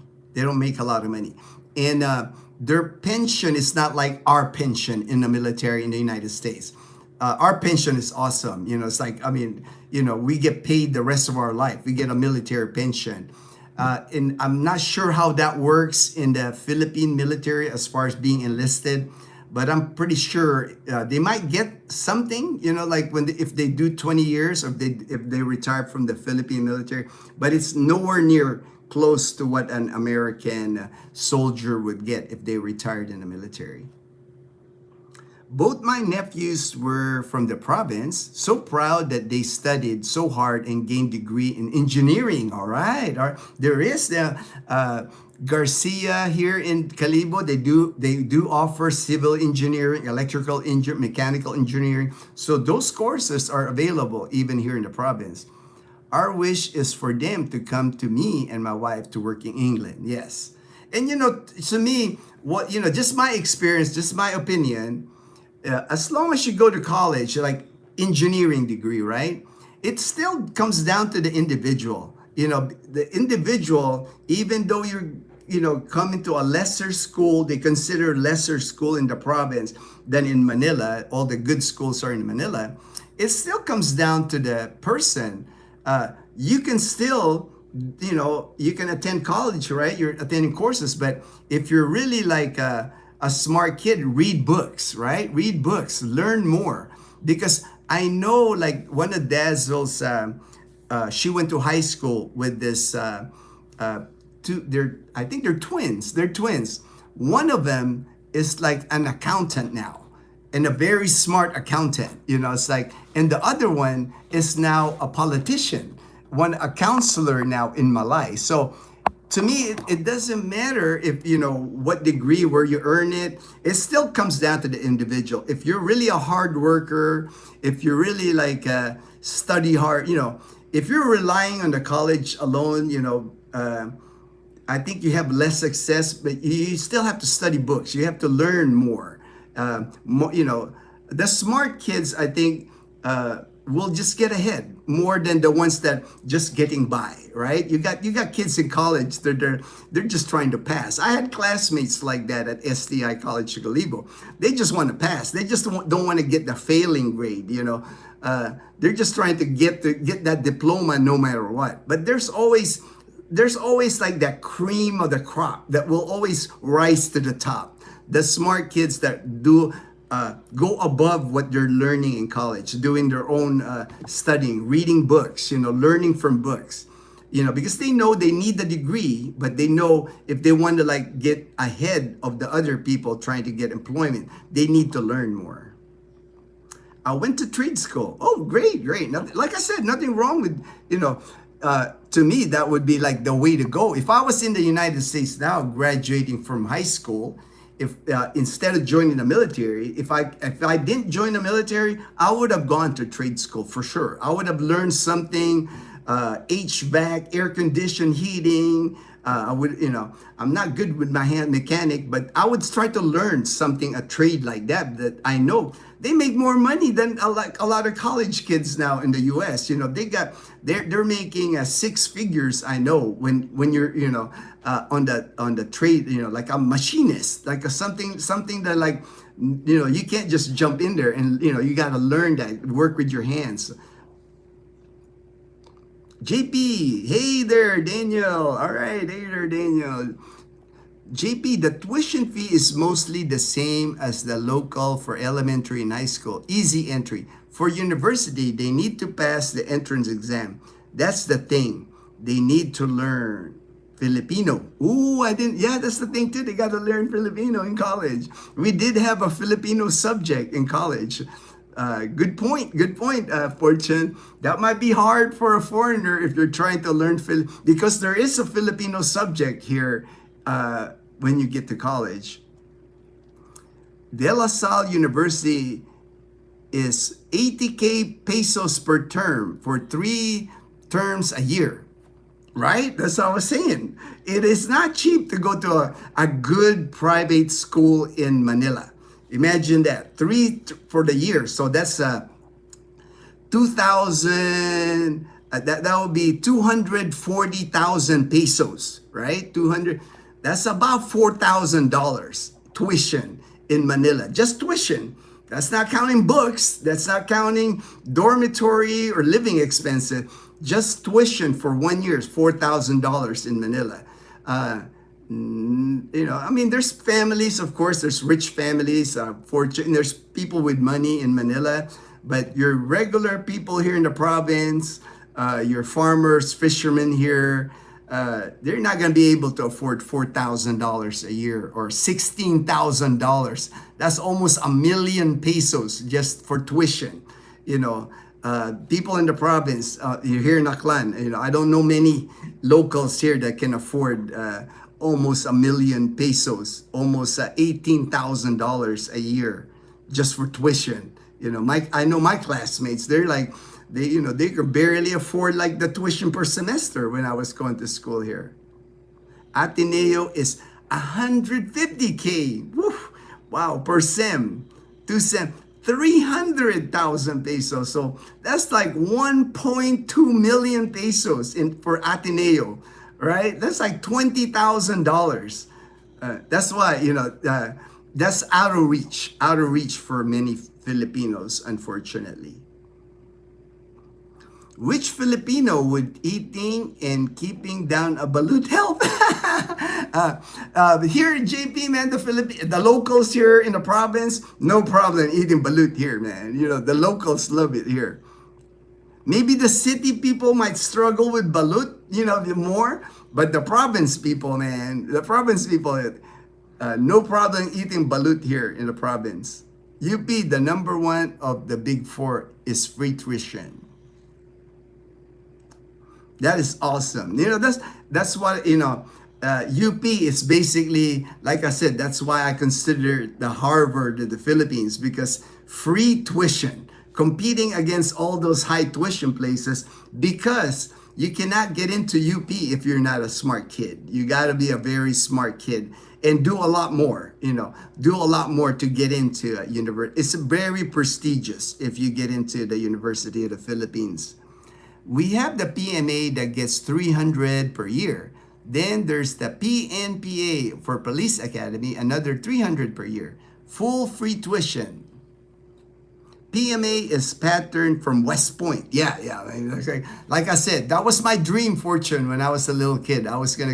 Everybody was telling me, that I could make it. Everybody was pushing me to go to the PMA. But, life had its pathway for me. I ended up moving to the United States, so I joined the military in the United States. You will be second lieutenant when you graduate. 4 years in the academy is counted as years of service. If you can hard rock underground mine, you will always do well. Oh, okay, all right. I was never unemployed in 28 years. Always 6 figures. Yeah, but yeah, I can see that.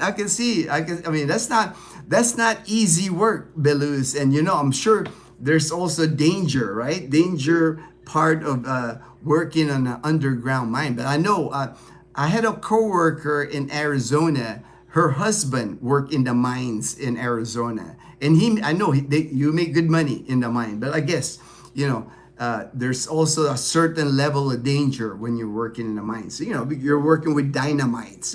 You're working underneath the ground. But awesome career, like you said, awesome career. So, you will make a lot of money.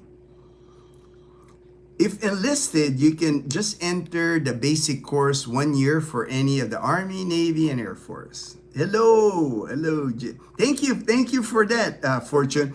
I never researched that, how they became Philippine Air Force enlisted people. I never asked, but I just worked with them when I was stationed at Clark. I was already in the United States Air Force, and I was working with Philippine Air Force people that worked in our hospital. Hello, JP, JNK. All right. Hey, Scuba Steve. Good morning, brother and sister. All right, Scuba Steve. Or you can graduate a bachelor's degree with completed ROTC and enter the officer candidate course 1 year to become a second lieutenant. Same thing in the U.S., Fortune. You can be an academy grad, to become an officer in the United States military. And they have ROTC too, and then OTS, Officer Training School. Army, Navy, Air Force run their own program. Same dynamic, pretty much the same dynamic in the U.S. I have heard about the aging out of jobs in the very common, JP, very common.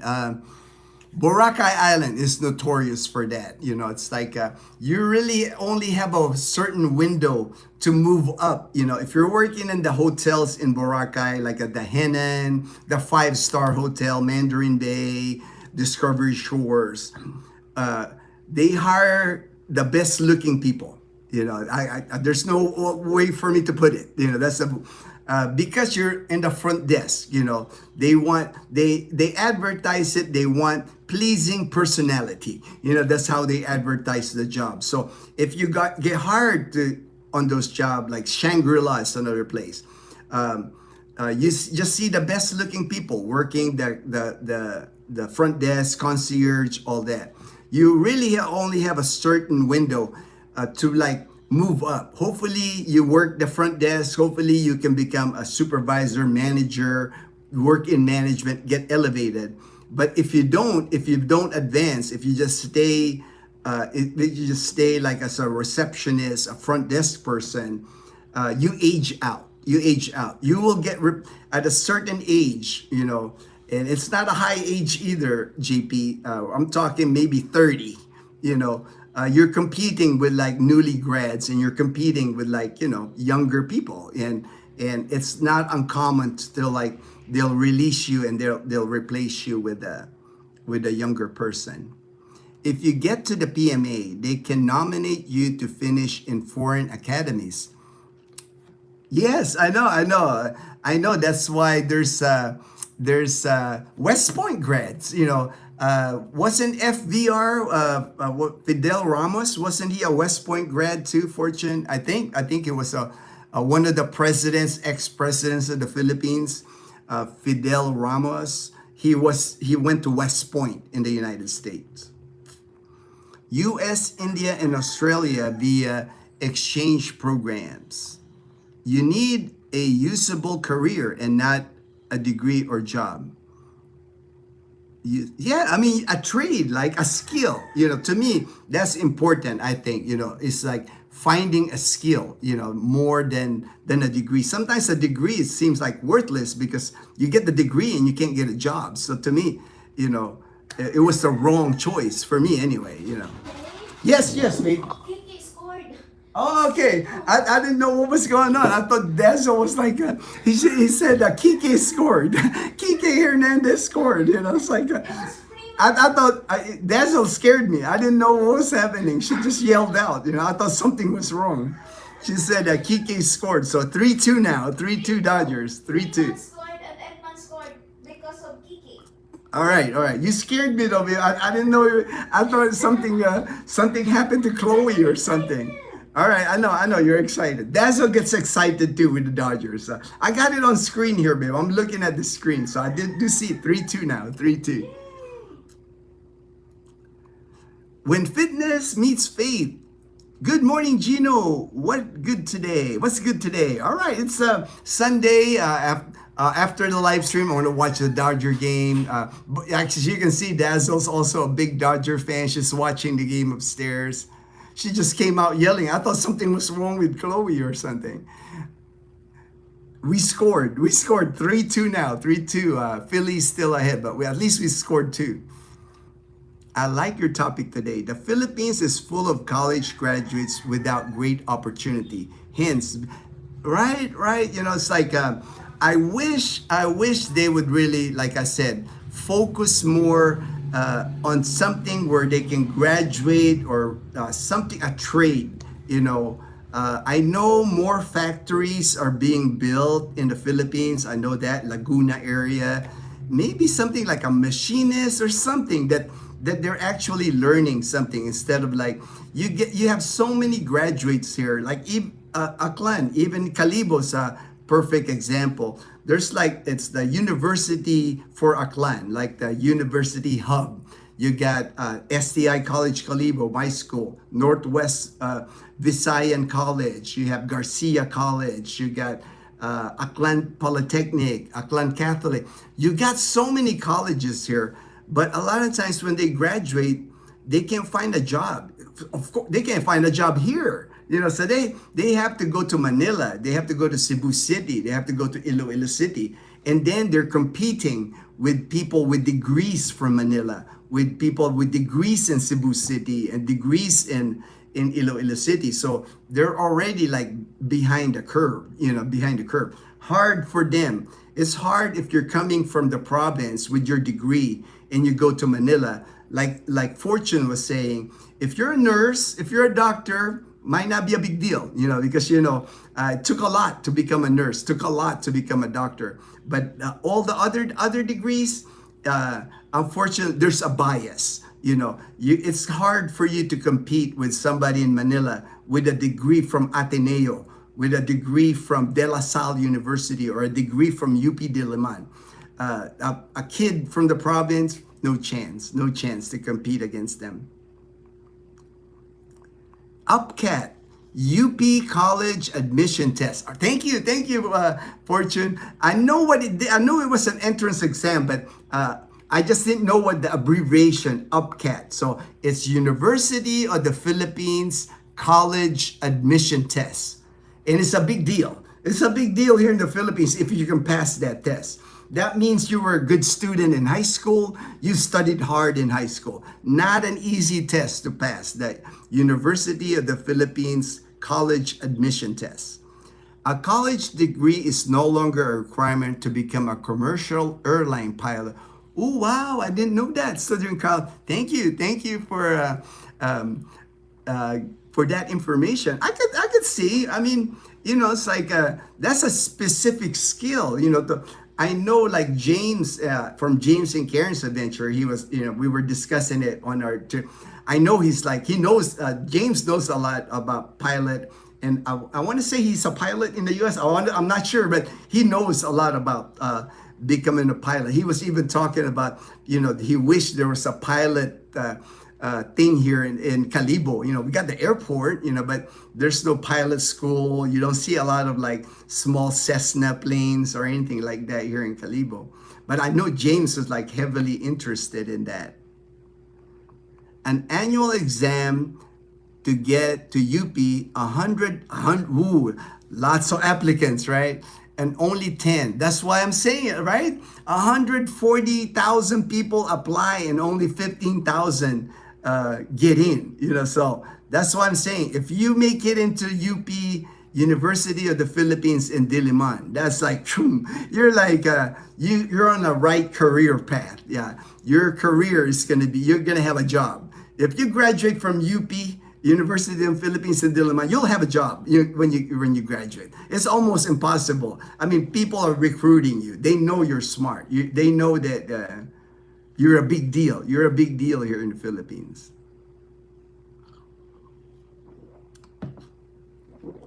Scholar ng Bayan. Yeah, and to me, I mean, that's an honor. That's an honor to become a scholar, right? To attend the highest, most prestigious college in the Philippines and be a scholar at no cost. I mean, you can't beat that, man. You can't, but they're not going to just give that the free tuition to anybody, right? You gotta be like, you're on competition with a lot of people for that. Diliman, Clark and Pampanga, Diliman, Los Baños. Yes, very prestigious here in the Philippines if you go to like a University of the Philippines.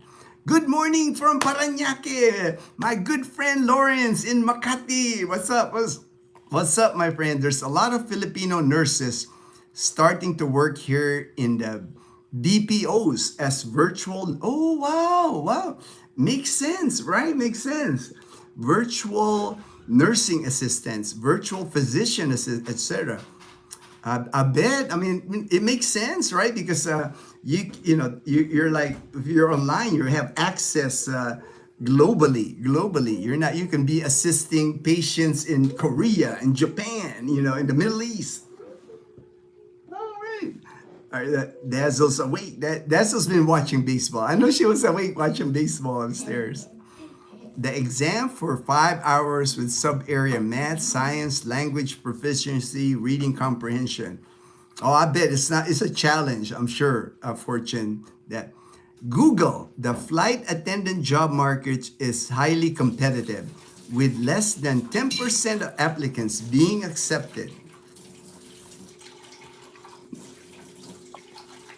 Yeah, even here, like for our school, right? We have at STI College Calibo. There's a whole. I mean, every year there's at least 100 that study tourism at our old school where Dad still and I attended. And out of those 100 every year since 2016 that I graduated from that school, 9 years now, I could count a handful of people that actually became flight attendants. So it's almost kind of like a dream, I guess, for Filipinas to become flight attendants. That's why, like you said, 10%. It's, for the last 9 years from our school here in Calibo, I could count maybe 4 or 5 maybe that became flight attendants. So it's a big deal if you become a flight attendant. I mean, everybody's like, "Whoa, you made it! Congrats!"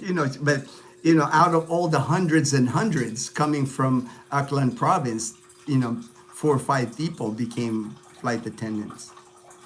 Chi classmates in UERM were Phil Amps.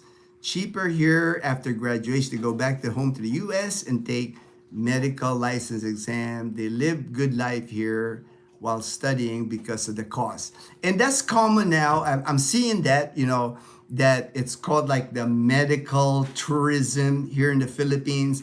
It's not just Philams, Philams, of course, Filipino Americans that come here and study nursing, that study to become a doctor. But, there's just people from all over the world, like I said, from Africa, from Japan, Korea, Southeast Asia, Middle East. They come here to the Philippines to study medicine, become a nurse here, and become doctors because of the cost. The cost and the education is good here. Don't believe some of these people that down the education here in the Philippines. Fortune can tell you this: if you study medicine, if you study nursing here, even here in Calibo or in Iloilo City, you're not going to be behind. You're going to get a job once you graduate. A job is not going to be a problem. That's why I'm pushing Leanna to become a nurse, because I know she can go here to Calibo, get her 4-year degree here, and that's a marketable asset for Leanna. She's going to work as a nurse after getting that degree. Fortune PMA is exam based. An annual exam too, with many applicants. If you pass that, then you compete for slot in the physical exam. That's where many fail. Yeah, I know, Fortune, that's the thing. It's like the Philippine Military Academy here. Not only do you have to have good grades, not only do you have to be smart, you have to be physically tough too.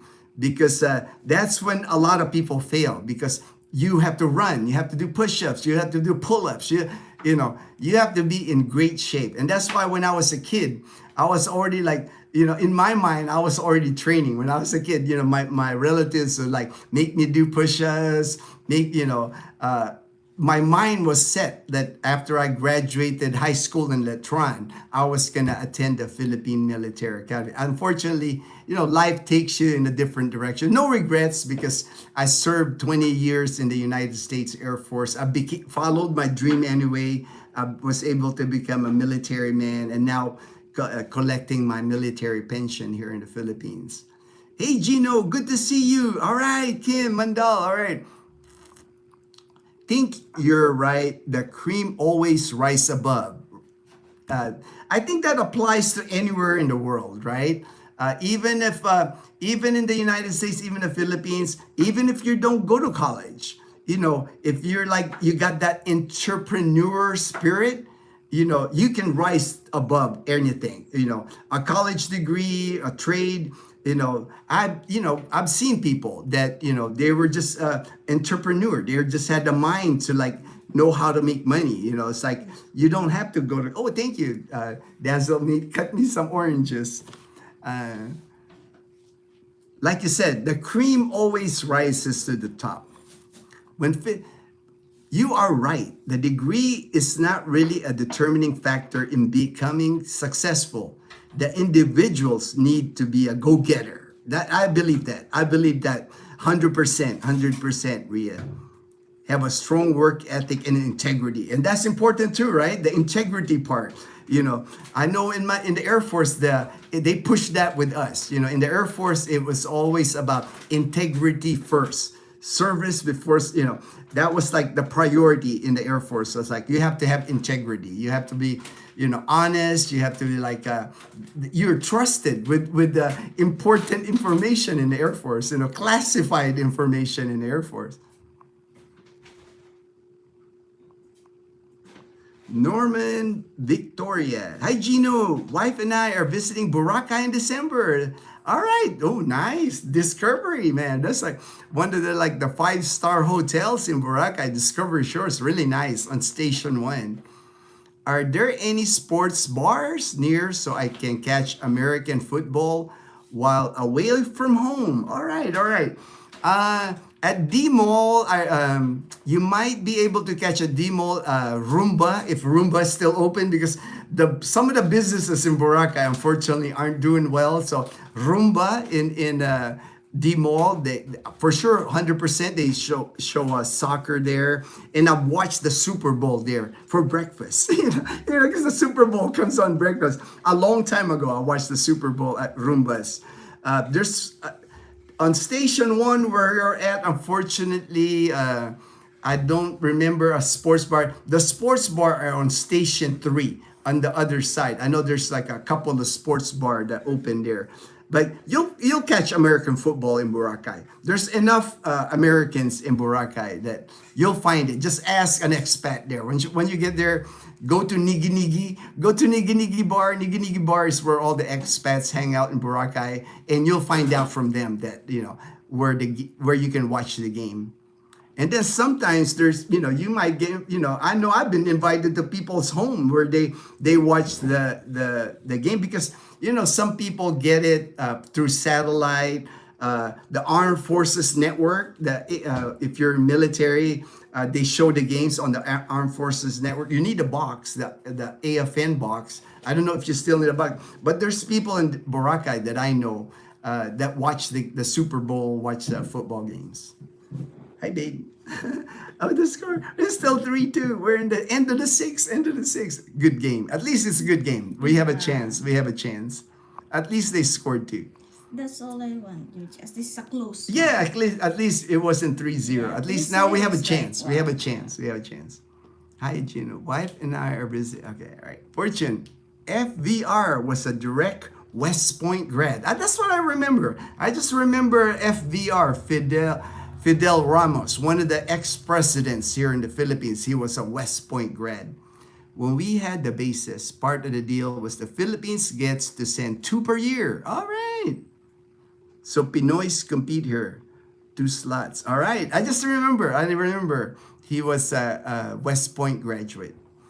The government needs to advertise how educated the Filipinos are to encourage foreign companies to invest in manufacturing. Unfortunately, JP, I think the thing that's holding back foreign investors to the Philippines, I mean, there are foreign investors, don't get me wrong, in Laguna. I know Santa Rosa, Laguna, a lot of factories, a lot are building here, but we haven't elevated to like the top in Southeast Asia as far as like manufacturing, because foreign investors, the corruption here kind of scares them, unfortunately. That's the big thing here. It's like most people that foreign companies, when they come to the Philippines, they know they have to, the bribes, the things like that to get things going here in the Philippines. But so many usable people, right? Like JP, so many English-speaking people, so many college graduates, that you can tap into that. But hopefully in the future, more investments. Hopefully more investments. Can't wait for Michael's news from the person that stole his trees. Oh, right. From my, I'll have to catch that too. I'll have to see what's the story. To be a flight attendant in the Philippines is like joining a beauty pageant, right? Rhea? See, Rhea knows. Rhea understands. It's the same thing as like flight attendant, so almost like a beauty pageant. Same thing at the hotels in Boracay. To work at the 5-star hotels in Boracay, it's almost like a beauty contest. They hire you for your height and looks more than your tourism. Exactly, exactly. Nurses, while a lot graduate here, the country still lack nurses because most go abroad. Yes, and like even Leanna, you can tell for Chen, she's only 12, right? But she already understands that when she graduates nursing, she's gonna go abroad. She wants to go abroad because she knows that's where the money is. She knows she can have a good career, make money abroad. Yeah, 2 years. That's what I had mentioned that. They usually work 2 years here, get the experience, and then go UK or the US. She wants a cold weather, G. Yeah. Leanna, her main thing, she wants to become a nurse and she wants to go to like a cold climate area. She wants snow. She said, I want to go where there's snow. Do you think La Casa Española would let us stream NASCAR to their big screen? I can talk to them anything, JP. They're friends of mine now, the manager, Nathan. If we could do it, we could do it. It's like they'll let me. They're like good friends of mine. And with all the people moving into La Casa Española, all the Panay posse, man, we're good. We're good. That's easy. That's an easy ask for them. They practically give me that karaoke room, that banquet hall. They practically give it to me for free to use it anytime I want. I think they would, JP, if they have it. The lady owner seems to be great. Yes. Become really good friends of mine. Filipina is her name. Become really good friends of Dazzle and I. Talks to mom all the time now, right, babe? Yes. Filipina and Dazzle's mom, they're like best friends now. They're always like chica. They're always chica. They're always marites. They're always marites. Depends on the cable provider if they carry NASCAR or sports. Maybe we can stream it, maybe using like the Fire Stick or something. We'll figure it out, JP. We'll figure it out. It's not, it's doable. It's doable. I mean, they have a Wi-Fi up there. That's the main thing, right? They have a Starlink on that. So I would pay for the. See, you would pay for the. No. Man, we got it, JP. If you're paying for the subscription, we got the Starlink Wi-Fi. It's on, my friend. Oh, they'll let you stream it. That's easy. I mean, we can even serve food, drinks. We can make it like into a NASCAR party. That's a good deal. I think. Oh yeah, she'll be open to that. Not even. Tell Lamb Chop that cold is overrated. We tell her all the time that. We tell Lamb Chop all the time, JP, that cold climate, snow, it's like, but she's never experienced it. She's never seen snow, so she thinks it's cool. She watches Korean drama. She watches Korean drama and it's always snowing in the Korean drama, so she wants to be around snow. I'm so proud of Leanna for knowing what she wants to study and do for her future. A lot of high school graduates here in the US seem to have hard time having a vision for it is, for me, I wanted to groom Leanna. I wanted to push her to that career because I know there's a career path. I know she's got the mental acuity. She's a caring person. Nursing will be perfect for her. She's loving, caring. She's honest. So, and now she's got Kumon. She's an honor student. The Kumon's really helping her with reading and comprehension. Her English is getting spot on now. So I know she's got a good career path. We just got to get her through high school and then college in Calibo. She's going to have a good life ahead of her. Tell Leanna that living in cold weather and snow everywhere gets old. I tell her that all the time, Southern Cal Benny. But kids, the kids, they watch TV and what she sees on YouTube. She thinks snow is cool, but it might be cool for 1 year, maybe 2. But after that, she's going to be screaming to go to a warm climate, tropical island. I'm sure. Cold is fun for vacations only. when you have to drive through deep snow in a blizzard and get your water. No, the water price. I remember when I lived in Japan. That was the only time I really experienced cold weather. Most of my assignments in the military, I always picked like warm climate. California, Louisiana, Texas, Philippines. Really, the two places where I experienced the cold was Korea for a little bit. Not too bad in Korea, but Japan.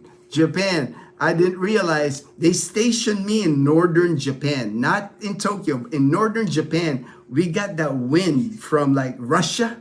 Man, for 6 months, straight snow from like October to April. We got like, they measured snow in our area, but Misawa Air Base in Aomori Prefecture in Japan in feet. They didn't even measure it in inches. They measured it in feet. We were buried in snow for half the year in Misawa Air Base, Japan. I enjoyed it because I was only there for 4 years.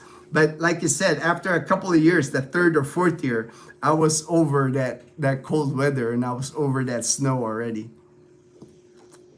Hey, what's up? There you go. Perfect timing. My good friend, Alan Arcega, my good friend. He's at Misawa. He lives at Misawa. We were stationed at Misawa Air Base in Aomori Prefecture in northern Japan. We were always buried in snow. He stayed. He's retired military like I am. Alan retired and in the United States Air Force, married a very nice Japanese lady in Japan. Got 2 kids, grown kids now. It's like looks like your kids are about to start college there, Alan. But good to see you, man. Good to see you in the live stream. Thank you, Alan, for joining. I know, perfect timing. I was talking about Misawa. I mean, that's like that's amazing, man. And I've never seen Alan on the live stream. That's like serendipity. Serendipity. That's like amazing, brother. Good to see you, Alan. Good to see you. What is it now? October. So about to start snowing in Misawa. October usually is gonna start snowing in Misawa Air Base in Japan. Good morning, Ginno. Welcome back. Yes, I'm back home. We're back home. I remember, Michael, we need more caring nurses in the VA. Tell Leanna, VA Palo Alto. All right, I will tell Leanna, Michael.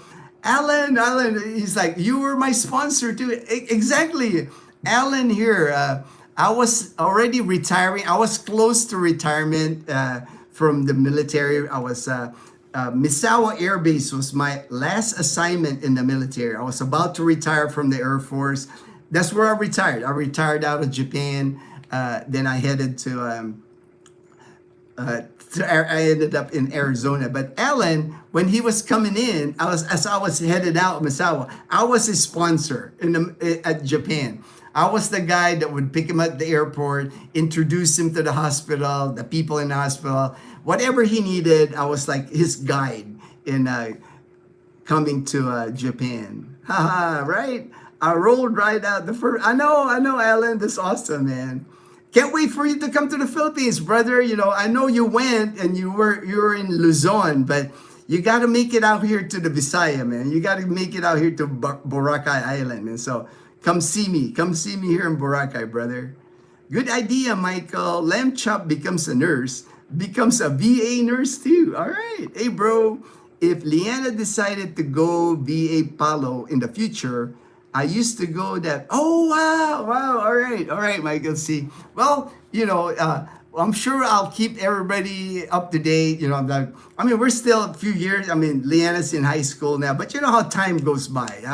I always tell Dazzle, time always goes by so fast. All right, I think I'm gonna end the live stream here. It's like I'm looking at my Dodgers, top of the seventh, 3-2. Home run, please. Dazzle's praying for a home run. It is? I don't know. I can't tell. But thank you for joining the live It's stream. a home run. Fortune. It's a home run. Is it? Good day. Yes! Dazzle celebrating. Dodgers just went up. The Dodgers went up. Looks like we're up. 5-3 now. Yeah, looks like. Theo, babe, Theo. All right, thank you so much. Thank you, brother. Thank you, Alan. My health is good, brother. I'm back working out in the gym, so I'm trying to after the Dodger game, I'm headed to the gym, so I've been working out at the gym. I know my good friend Alan, he's big on lifting. He's buff there. I'll catch you. All right. Thank you, Alan. Thank you for joining the live stream. Appreciate that, man. Appreciate that, Barbara. So good to see you. So good to see you on the live stream, brother. Thanks for everything, Ginno. Is the sheriff okay? She's celebrating, man. The sheriff is okay, JB. But I could, she can just celebrate. We're up 5-3. We're up now. We're up now. Because of Theo. Yeah. Dazzle, one of her players said there she likes two Dodgers, she likes Theo, and then she likes Edmund. Those are her two favorites. So she's okay, JP. Yeah. She just celebrated. Hi, JP. She's okay. My bad. She starts screaming. Like that's the second time she was freaking out upstairs. I thought something went wrong. Yeah, because I was watching Theo. I was Yeah. watching Theo. All right. All right, guys. Thank you so much for joining the live stream. Everybody take care, and everybody please stay blessed. Thank you so much, guys, for supporting my husband, Ginno. All right. Bye, guys.